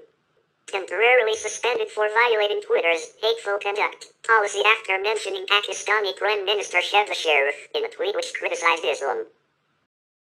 Roger Stone at Roger Stone USA. American conservative political consultant and lobbyist. Permanently suspended for evading an October 2017 Twitter ban. Mike Lindell, at Mike J. Lindell, CEO of Mike Pillow. Permanently suspended for evading a January 2021 Twitter ban. Donald J. Trump's Truth Social posts at Trump TS. Account posting Donald Trump posts from his Truth Social account. Permanently suspended for violating the ban evasion policy since his role in the 2021 United States Capitol attack. Over 300 suspected bot accounts in Ireland. Permanently suspended for mass retweeting a tweet by Irish Minister for Health Stephen Donnelly and violating Twitter's spam policy after the Fianna Fáil Department of Health requested the company launch an investigation into the accounts. Lawrence Fox, at Loxa Fox, English actor and conservative political activist, temporarily suspended for changing his profile picture to a swastika made out of 4 LGBTQ flags. At least 80 accounts related to Gurbax Shale's DNN News Network. Permanently suspended for manipulating the company's policies on spam and platform manipulation. Jordan Peterson, at Jordan D. Peterson, Canadian clinical psychologist, YouTube personality and author, temporarily suspended for misgendering actor Elliot Page. Peterson later stated he refused to delete the tweet in question. The account was restored in November of the same year after Elon Musk bought the company. Dave Rubin, at Rubin Report, American conservative political commentator. Rubin claims to have been suspended by the platform for discussing Jordan Peterson's suspension after misgendering actor Elliot Page. At Ruth Sintas, American pro-abortion rights group. Permanently suspended for publishing a map containing the home addresses of 6 Supreme Court justices, including Amy Coney Barrett and Brett Kavanaugh. Tetsai Yamagami, at 333_Hill, main defendant in Shinzo Abe's assassination case. Permanently suspended for unspecified violation of Twitter's corporate policies. At GV News_UK, fake news account. Permanently suspended for posting a fake news article claiming that a lorry carrying 20,000 pounds of oysters and champagne to Jacob Rees-Mogg's house was stuck in traffic.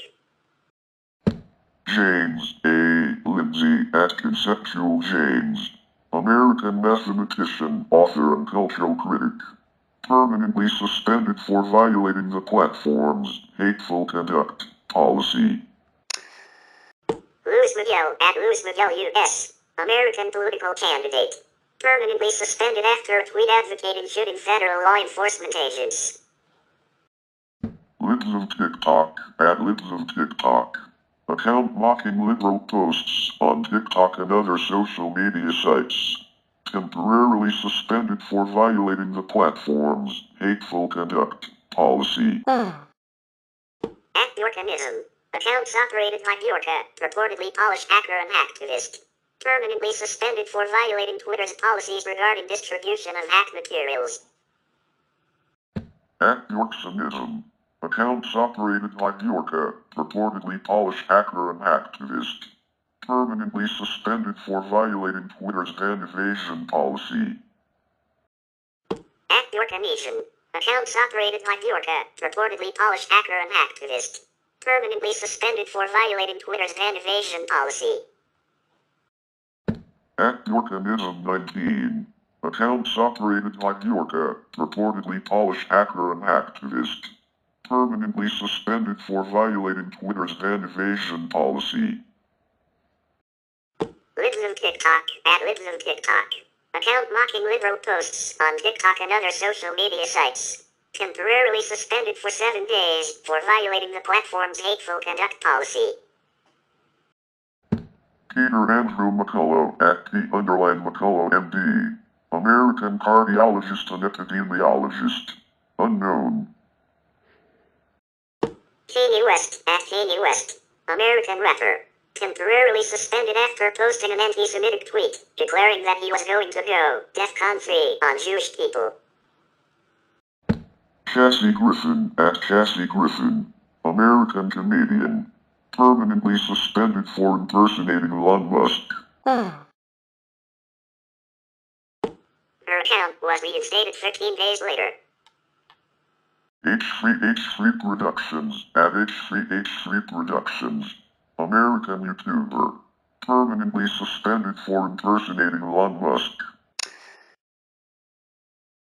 The account was reinstated on 21 December. Amy Rose Brown at ARB. Verified user. Impersonating Elon Musk. Chris Clue at Chris Warcraft. American former football player. Impersonating Elon Musk. Jeff Jacques at Jeff Jacques. American cartoonist and creator of questionable content. Impersonating Elon Musk. Rich Summer at Rich Summer. American actor. Impersonating Elon Musk. At Eli Lilly and Company. Account impersonating Eli Lilly and Company. And after posting a tweet claiming the company was making insulin-free, causing Eli Lilly to lose $15 billion in market capitalization. This, alongside similar impersonation incidents, caused Twitter to temporarily suspend its Twitter Blue program. On 1 May 2023, Eli Lilly's official Twitter account was changed from @LilyPad. El Fort John Brown Gun Club at EFJDGC. Anti-Fascist Firearm Group. Hateful conduct relating to separate tweets that criticize the U.S. Customs and Border Protection and advocated for LGBT firearm ownership following the Colorado Springs nightclub shooting. Shadloader at Shadloader. American anti-fascist activist. Unknown. Reportedly banned on order from Elon Musk. CrimeSync at CrimeSync. Anarchist Collective. Banned on request by Andy Go to Elon Musk. Edith Frost at Edith Frost. American singer-songwriter. Impersonating Elon Musk. Kanye West at Kanye West. American rapper.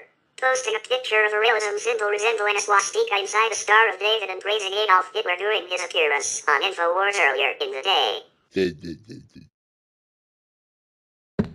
Account was reinstated on June 29, 2023, but the account is not eligible for monetization. AdElonJet. Account that tracked the private flights of Elon Musk. Rule violations. Musk in a previous tweet said the Longjet's account was a direct personal safety risk, and the account's owner said it was shadow banned prior to its suspension. Longjet was unsuspended for an hour before being banned again.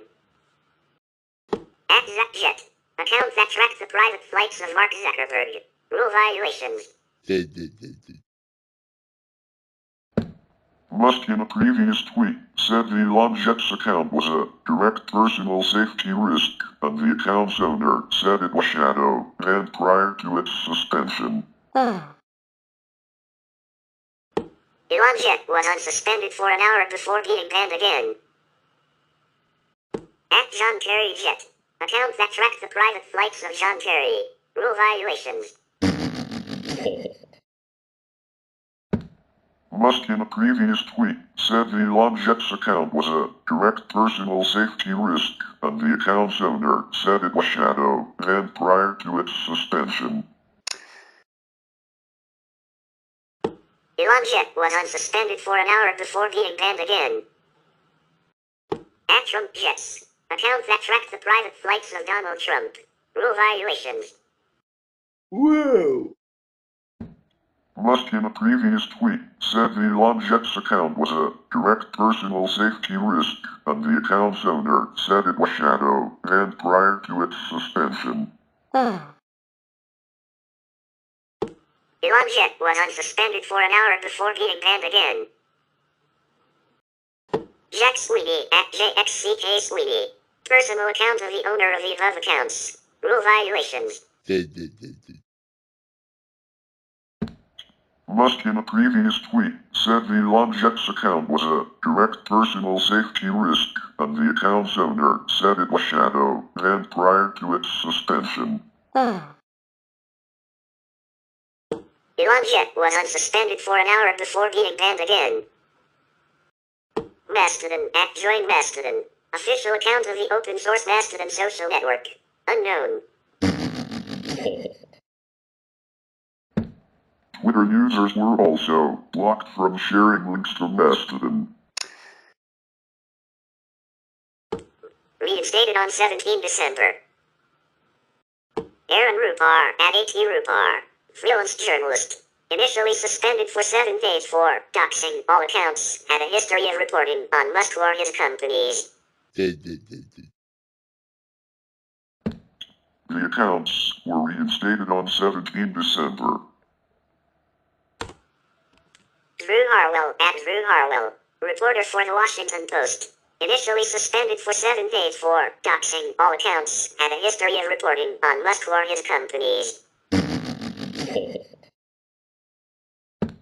The accounts were reinstated on 17 December.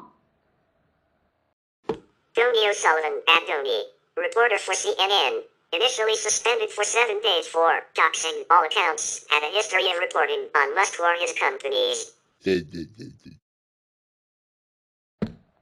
accounts were reinstated on 17 December. Matt Binder at Matt Binder. Reporter for Mashable. Initially suspended for 7 days for doxing all accounts, had a history of reporting on Musk or his companies. The accounts were reinstated on 17 December. Michael Lee at Micah Lee. Reporter for The Intercept. Initially suspended for 7 days for doxing all accounts, had a history of reporting on Musk or his companies. The accounts were reinstated on 17 December. Ryan Mack at RMac18. Reporter for The New York Times. Initially suspended for 7 days for doxing all accounts, had a history of reporting on Musk or his companies. The accounts were reinstated on 17 December. Keith Alderman at Keith Alderman. American political commentator. Initially suspended for 7 days for doxing all accounts, had a history of reporting on Musk or his companies. The accounts were reinstated on 17 December. Stephen L. Herman at W7VOA. Chief National Correspondent for Voice of America. Initially suspended for 7 days for doxing all accounts, had a history of reporting on Musk or his companies. The accounts were reinstated on 17 December. Lunette Lopez at Lopez Lunette. Reporter for Business Insider. Unknown. Lopez had previously written investigative reports on Tesla. Susan Lee at Susan Lee TV. Journalist for Fox Business. Suspended for posting a link to a flight tracking website when discussing how private flights are tracked with public data. Taylor Lawrence at Taylor Lawrence. Journalist for the Washington Post. Suspended for prior doxing. Lawrence claimed she was working on a story with Drew Harwell involving Musk and got suspended after attempting to reach him for comment without any explanation. The following day, Twitter denied her appeal and permanently suspended Lawrence. Hours later, her account was reinstated. And Paul Graham at Paul G. Computer scientist and venture capitalist. Tweeting, "This is the last straw. I give up." You can find a link to my new Mastodon profile on my site after Twitter updated its policies to ban the promotion of other social media sites. 2023. Michael Russell at Fearleen. President of the Scottish National Party. Violation of Twitter rules. Steve Daines at Steve Daines. U.S. Senator from Montana. Violating rule against graphic violence or adult content in profile images after he changed his profile picture to an image of him and his wife hunting. Mike Lee at Base Mike Lee. Personal account of U.S. Senator from Utah. Incorrectly flagged as impersonation. Globe Gazette at Globe Gazette. American newspaper based in Mason City, Iowa. Unknown. Account restored a day later following appeals by the newspaper's editor, U.S. Senator Chuck Grassley and U.S. Representative Ashley Hinson. Sean Plunkett at Sean Plunkett. New Zealand broadcaster. Hateful conduct. Del Cameron at Del Cam. Senior reporter for Wired. And after interviewing the person who hacked Matt Walsh's social media accounts. At Block the Blue. Account encouraging users to block accounts. Subscribe to Twitter Blue. Unknown. Dominic Luker McGee at Dom_Luker. Right-wing influencer. Violating ex's child pornography by posting an image of a victim of Peter Scully. Due to outrage from McGee's followers, his account was later unsuspended. At Juniper. Shitposter. Unclear, presumably accusing Elon Musk of pedophilia. Adam Stable posting. Shitposter. Unclear, presumably accusing Elon Musk of pedophilia. At June Goblin Mode. Shitposter. Vanivation. Bob Lonsberry. Conservative talk radio personality. An unspecified violation of platform rules.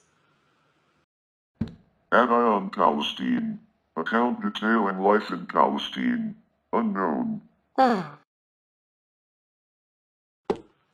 on the same day that its Instagram account was locked allegedly due to security issues. And Robert Card at Robert C. 2004-1800. Account used by the perpetrator of the 2023 Lewiston shootings. Unknown. And 2024. Yulia Navalnaya. Russian opposition activist and widow of Alexei Navalny. Unknown. Alexandra Caragallo. Transgender attorney and activist. Posting the name of a webcomic artist who posts under the pseudonym of Stone Toss. Randall Mandela. Activist and grandson of Nelson Mandela. Unknown. And Ken Klippenstein. American journalist. Publication of a Donald Trump 2024 presidential campaign dossier into J.D. Vance. On December 15, 2022, Twitter suspended the accounts of 10 journalists who have covered the company and its owner, Elon Musk. They included reporters Keith Olbermann, Stephen L. Herman, and Tony O'Sullivan, as well as journalists from the New York Times, the Washington Post, CNN, and The Intercept. Musk cited an incident between a crazy stalker and a car with his child as a justification for the suspensions. Posters on behalf of the owners of the accounts said that the suspensions were permanent. On December 16, 2022, Musk stated that account access would only be restricted for 7 days, and on December 17, 2022, some accounts were reportedly restored, with Musk citing Twitter community polls as the reason for the reversal. Twitter officials initially offered no explanation for their decision. They later stated it was due to violations of a new rule created 1 day before the bans took place. The policy change prohibited accounts from sharing real-time flight information on private jets. The bans were allegedly in response to the Avalon Jet account, which tracks Musk's private jet. The accounts and other similar accounts were suspended from Twitter on December 14, 2022, but continued operating on Facebook, Mastodon, and other social media platforms. Several of the suspended journalists said they had not violated the rule, and while some had included links to Avalon Jet in their articles or reported about the account, it was already suspended at the time of media reports. The Twitter account of Mastodon, a rival social media platform, was also suspended on December 15 after linking to Avalon Jet on a Mastodon server. Users were unable to share Mastodon links in their tweets, and they were labeled as potentially harmful and containing malware. The suspensions drew criticism from various organizations and individuals. Some said the actions undermined Musk's repeated claims of supporting free speech on Twitter, while others said Musk had a history of doxing and harassing people in similar ways, which he was now criticizing. The suspensions were condemned by representatives of several countries and organizations, including the United Nations and the European Union. EU officials said the actions may have violated the Digital Services Act, which could result in sanctions or even a ban of Twitter in Europe. The Government Accountability Project filed a complaint to the United States Congress regarding the suspensions. Business magnate Elon Musk purchased the social media company Twitter for $44 billion on October 27, 2022, following a lengthy process that began when Musk made the initial purchase offer on April 14, 2022. Then later rescinded the deal after it was accepted. The company sued Musk to compel him to honor his offer, and although Musk had announced his intent to fight in court, he reversed course. Upon acquiring Twitter, Musk fired several top executives, fired half of the workforce, and proposed changes to the platform, such as removal of spam bots and open sourcing Twitter's algorithms. One of Musk's primary pledges upon acquiring Twitter was promoting free speech, something he has been criticized for failing to do since.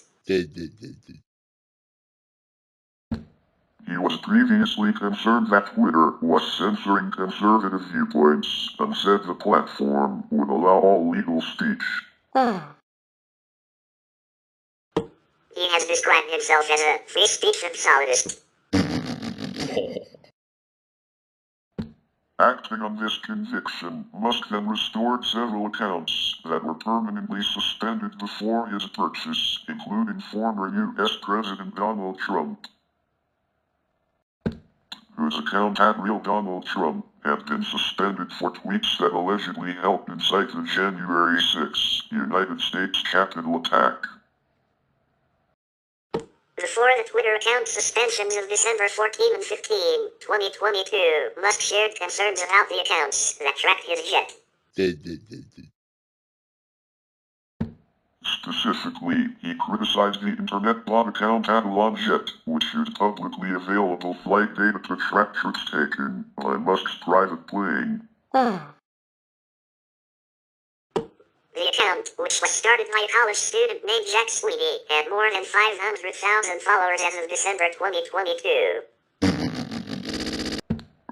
Sweeney also ran a version of the bot on the social networking platform Instagram. In January 2022, before Musk had purchased Twitter, he privately offered Sweeney $5,000 to delete the account. Sweeney rejected the offer and asked for $50,000, to which Musk did not agree. After Musk purchased Twitter, Sweeney cited screenshots provided by a Twitter employee indicating the company limited the reach of the TaBNWNE account, though he said those restrictions were later removed. In November 2022, Musk publicly stated that he would not ban TaBNWNE, despite claiming the account is a direct personal safety risk because of his commitment to free speech. My commitment to free speech extends even to not banning the account following my claim, even though that is a direct personal safety risk. We've updated our private information policy to prohibit sharing someone else's live location in most cases. Here's what changed and why. On December 14, 2022, the social media platform created a new rule that was used to ban accounts publishing the real-time location and movement of private jets. Specifically, Twitter's private information and media policy was modified to include a clause prohibiting the sharing of live location data, stating, "We will remove any tweets or accounts that share someone's live location."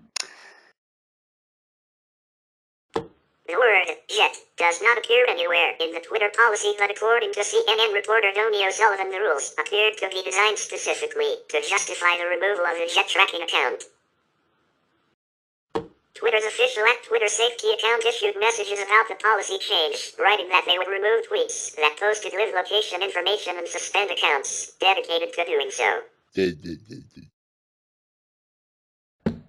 They clarified that users were allowed to share their own live location and the historical location of someone else, but not same-day information.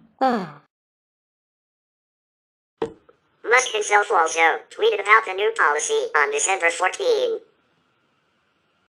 Any account doxing real-time location info of anyone will be suspended, as it is a physical safety violation. This includes posting links to sites with real-time location info. Posting location someone traveled to on a slightly delayed basis isn't a safety problem, so is okay. The same day the new rule was implemented, Twitter suspended the TaBNWNE account, as well as the personal account of its creator, @JXCKSweeney. Other similar accounts were also suspended, including some that followed the planes of other billionaires such as Bill Gates and Jeff Bezos. Some of these had also been operated by Sweeney, who defended himself, telling NBC News, "All I'm doing is taking their data and putting it on Twitter. There's nothing I'm doing wrong, and I didn't mean any harm." On December 14, Musk said that a car carrying one of his children had been followed by a crazy stalker, thinking it was me, who later blocked car from moving and climbed onto hood. In the same tweet, Musk said he would be taking legal action against Sweeney and organizations who supported harm to my family as a result of the alleged altercation. Musk publicly posted video footage of a man who he said was the person that had been involved in this incident. The man in the video was also using his smartphone to record whoever was filming him, and Musk included the man's license plate in the video clip, asking his followers if anyone recognized him. The South Pasadena police were called to the scene, but no report had been filed.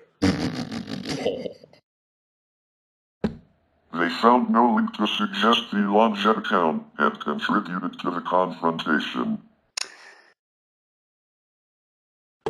The department believes the suspect is a member of Musk's security team.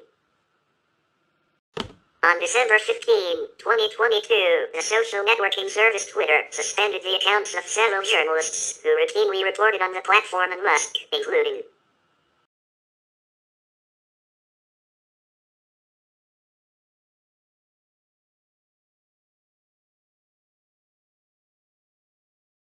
Additionally, the Twitter account for Mastodon, @JoinMastodon, a competitor of Twitter, was also suspended on December 15, and users were unable to post any links to some of the most popular Mastodon servers in their tweets.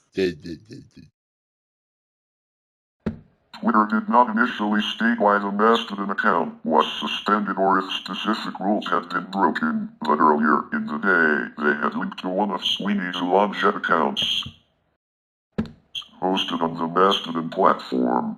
Although Mastodon's account was suspended and its links were blocked, the term Mastodon was a trending topic following the changes. It was not initially clear if the ban would be permanent, although Musk later clarified that the suspension would last for 7 days. Other journalist accounts were also suspended after December 15. Susan Lee, @Susan Lee TV, a television journalist with Fox Business Network, was suspended on December 16 after posting a link to an aircraft tracking website in an attempt to demonstrate the ease at which Musk's jet could be tracked using public data. The account of Washington Post reporter Taylor Lorenz, @Taylor Lorenz, was suspended on December 17 for prior doxing action, but was quickly restored. Musk publicly responded to the journalist's suspensions a few hours after they occurred. He said the accounts were suspended for doxing, specifically in violation of Twitter's new rule banning accounts that track the location and movement of private jets. That new rule was created on December 14, 2022, the day before the journalist accounts were suspended in response to accounts that provided information about Musk's private jet. Musk said the suspended accounts posted his exact real-time location, basically assassination coordinates, in obvious, direct violation of Twitter terms of service. Musk defended his actions in a series of tweets. In one, he wrote, "Same doxing rules apply to journalists as to everyone else." In another, he wrote, "Criticizing me all day long is totally fine, but doxing my real-time location and endangering my family is not." Ella Irwin, Twitter's head of trust and safety, told Reuters that the organization manually reviewed any and all accounts in violation of the policy, which included posting links to Longjet. She said, "I understand that the focus seems to be mainly on journalist accounts, but we applied the policy equally to journalists and non-journalist accounts today." A few hours after the suspensions, Musk defended the action during a discussion on Twitter Spaces, a social audio feature of the platform, which was hosted by BuzzFeed reporter Katie Mitopoulos and had more than 30,000 listeners.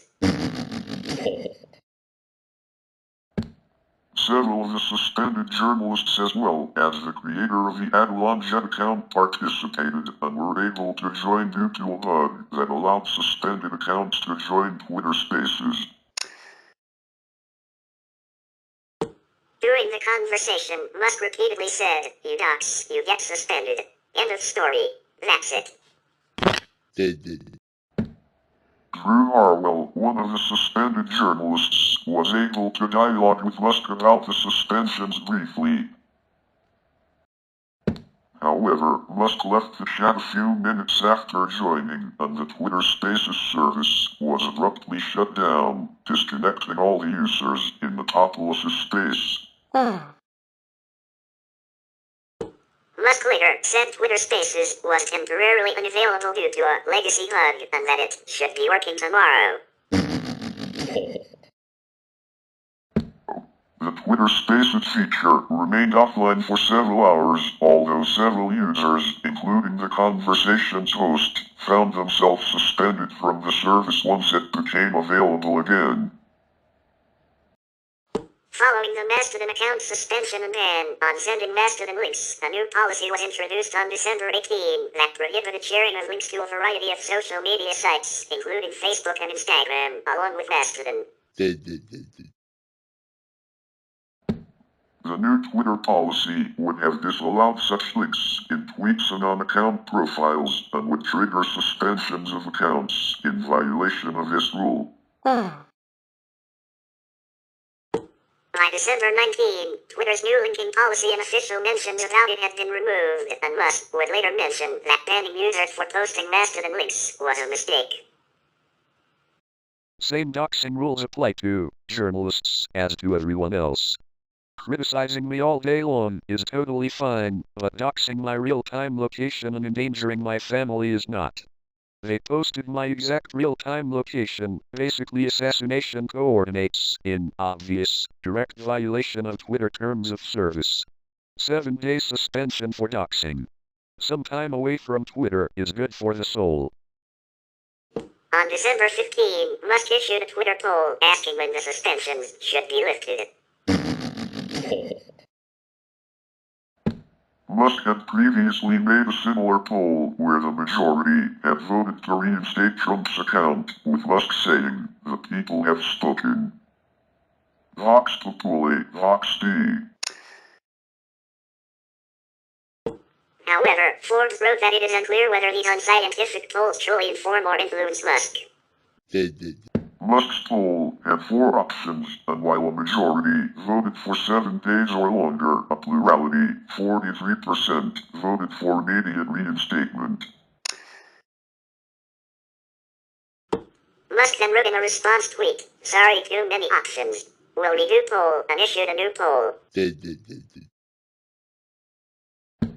The second poll asked users whether he should unsuspend accounts who doxed my exact location in real time and provided only 2 options, now or in 7 days. The final result was now, with about 59% choosing that option. On December 17, Musk said he would reinstate most of the suspended accounts, writing of the poll results, "The people have spoken." However, some accounts were not restored. Lynette Lopez, who had previously published investigations into Tesla Incorporated, where Musk also worked as CEO, remained suspended on Twitter and had not heard anything from the platform about possible reinstatement. Several of the journalists said account restoration appeared to be contingent on the voluntary deletion of specific posts. Drew Harwell was told his account would be restored if he deleted tweets on the suspension of Mastodon's account. Stephen L. Herman said his account is now visible to others, but he cannot use it because he won't delete 3 tweets that Twitter claimed were sharing Musk's location. Herman said, "I am in a new level of purgatory. I do not believe anything I have tweeted violate any reasonable standard of any social media platform." Michael Lee also said that, while his account was technically reinstated, he was still locked out unless he agreed to delete some of his past tweets. Lee called the claim that his suspension was lifted an illusion. Unsuspend accounts who doxed my exact location in real time. Unsuspend accounts who doxed my exact location in real time. The journalists were not initially told if their accounts had been permanently or temporarily suspended and were not informed why they had been blocked or what specific rule was violated. Immediately after the suspension, Rupar said he was given no information about why the action occurred, saying he hadn't been given a reason, explanation, or been looped in about any possible duration. Rupar added that he didn't post anything remotely controversial today or anytime recently. Michael Lee also said he was not given a reason for the suspension, but said it came shortly after he posted on Twitter about Mastodon's account suspension. Lee also wrote, while my reporting may not have provided the direct impetus for my suspension, it's clear Musk was taking aim specifically at journalists who have covered him critically. Whoa! Alderman's suspension occurred shortly after he had criticized the suspension of other journalists. Rupar's suspension came one day after he had shared a Substack article by Noah Berlatsky that was critical of Musk, entitled Elon Musk's Reactionary Populism. After Musk's explanation about the suspensions, Aaron Rupar said he had not posted anything that violated the policy about disclosing locations, and had never posted anything about Elon yet prior to his suspension, adding, unless the policy is that you criticize Elon and you get suspended. Some of the suspended journalists had written stories about Musk suspending Elon yet, though others had not. Matt Binder said he did not share any location data or links to jet tracking accounts, and was suspended immediately after sharing a screenshot that Tony O'Sullivan posted before his own suspension. Binder said, I have been highly critical of Musk but never broke any of Twitter's listed policies. Lynette Lopez said of her suspension, it's funny that Elon suddenly has a problem with doxing and embarrassing people because he also has a history of doing that. Drew Harwell said he did not share information about Musk's private jet or personal location, but simply posted a link to the Elon Jet account in his stories. In a direct conversation with Musk on Twitter Spaces, Harwell said, we have to acknowledge you are using the same exact link blocking technique that you have criticized as part of the Hunter Biden New York Post story in 2020. In an interview with CNN, Harwell stated, Elon says he is a free speech champion and he is banning journalists for exercising free speech. I think that calls into question his commitment. New York Times External Communications Director Charlie Stadtlander said that the suspensions were questionable and unfortunate, and that neither their organization nor Times journalist Brian Mack were provided an adequate explanation for the decision to suspend the accounts. Washington Post executive editor Sally Busby said the suspensions occurred without warning, process, or explanation, and that they directly undermined Elon Musk's claim that he intends to run Twitter as a platform dedicated to free speech. CNN stated that Musk's actions were impulsive and unjustified, but not surprising, and that it would reevaluate its relationship with Twitter. The CNN statement also said, Twitter's increasing instability and volatility should be of incredible concern for everyone who uses Twitter. Oliver Darcy, a CNN reporter, wrote that Musk's allegations of doxing were not what those journalists did. Cybersecurity writer Brian Krebs said Twitter's claim that Mastodon links might have malware was a bald-faced lie. Rupar Pascalis, a media executive, said the suspensions could create uncertainty among news organizations and advertisers. Pascalis said the bans were the biggest self-inflicted one I can think of. Commentators have been critical of the suspensions, including media outlets and international representatives, officials from several countries, the United Nations and European Union. Many critics said the actions undermined Musk's claims of supporting free speech. The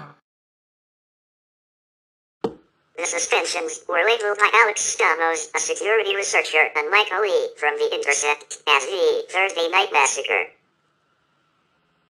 United Nations spokeswoman Melissa Fleming said she was disturbed by the bans and that media freedom is not a toy. Stefan Dujarric, another UN spokesperson, said they were reconsidering their involvement with Twitter and that the suspension set a dangerous precedent at a time when journalists all over the world are facing censorship, physical threats, and even worse. U.S. Representative Alexandria Ocasio-Cortez wrote public tweets directly to Musk, saying the suspensions were irresponsible actions and that they only increased the scrutiny around him, adding that he should lay off the proto-fascism. Vera Jourova, the Vice President of the European Commission for Values and Transparency, said on December 16 that news about arbitrary suspension of journalists on Twitter is worrying. European Commission officials said Musk's actions may have violated the Digital Services Act, which could result in sanctions or even a ban on the social media platform across all of Europe. Johannes Park of the European Commission said it was encouraging that some journalists were reinstated, but was concerned about Musk using informal Twitter polls to make such decisions rather than through a clearly defined framework. Roland Lestier, the French Minister of Commerce, ceased all of his Twitter activity in protest. The German Foreign Office warned that the suspensions jeopardize press freedom. The Society for Advancing Business Editing and Writing said Twitter's actions violate the spirit of the First Amendment and the principle that social media platforms will allow the unfiltered distribution of information that is already in the public square.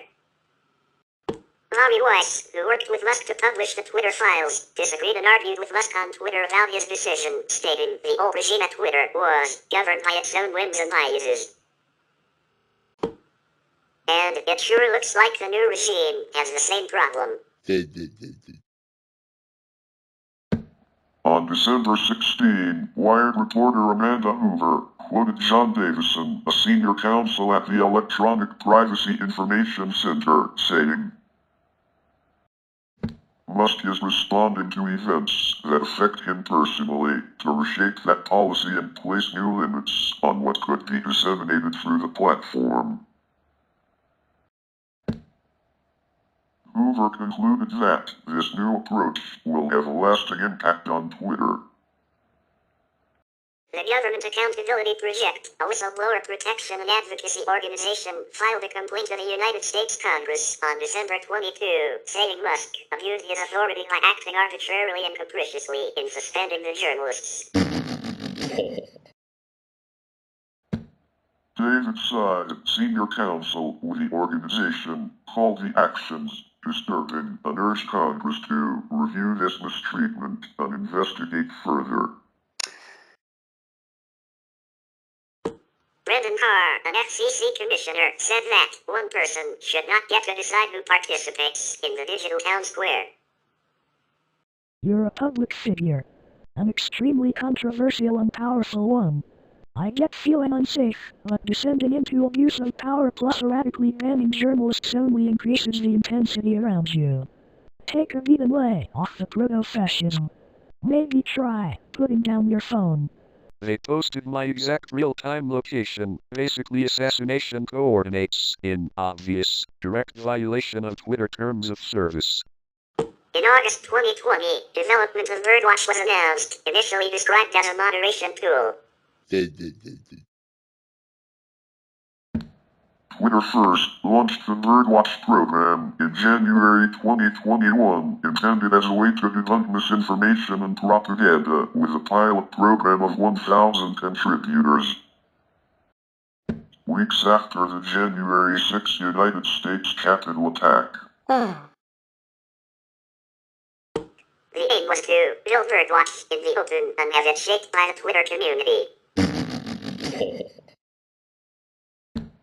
In November 2021, Twitter updated the Birdwatch moderation tool to limit the visibility of contributors' identities by creating aliases for their accounts. In an attempt to limit bias towards the author of notes. Twitter then expanded access to notes made by the Birdwatch contributors in March 2022, giving a randomized set of US users the ability to view notes attached to tweets and make them with a pilot of 10,000 contributors. On average, contributors were noting 43 times a day in 2022 prior to the Russian invasion of Ukraine. This then increased to 156 on the day of the invasion, estimated to be a very small portion of the misleading posts on the platform. By March 1, only 359 of 10,000 contributors had proposed notes in 2022, while a Twitter spokeswoman described plans to scale up the program, with a focus on ensuring that Birdwatch is something people find helpful and can help inform understanding. By September 2022, the program had expanded to 15,000 users. In October 2022, the most commonly published notes were related to COVID-19 misinformation based on historical usage. In November 2022, at the request of new owner Elon Musk, Birdwatch was rebranded to Community Notes, taking an open source approach to deal with misinformation and expanded to Europe and countries outside of the US. Twitter incorporated TaBNWNE alongside Gonzalez v. Google were heard by the United States Supreme Court during its 2022 to 2023 term. Both cases dealt with internet content providers and whether they are liable for terrorism-related information posted by their users. In the case of Twitter v. TaBNWNE, the case asked if Twitter and other social media services are liable for user-generated terrorism content under the Anti-Terrorism and Effective Death Penalty Act of 1996 and are beyond their Section 230 protections.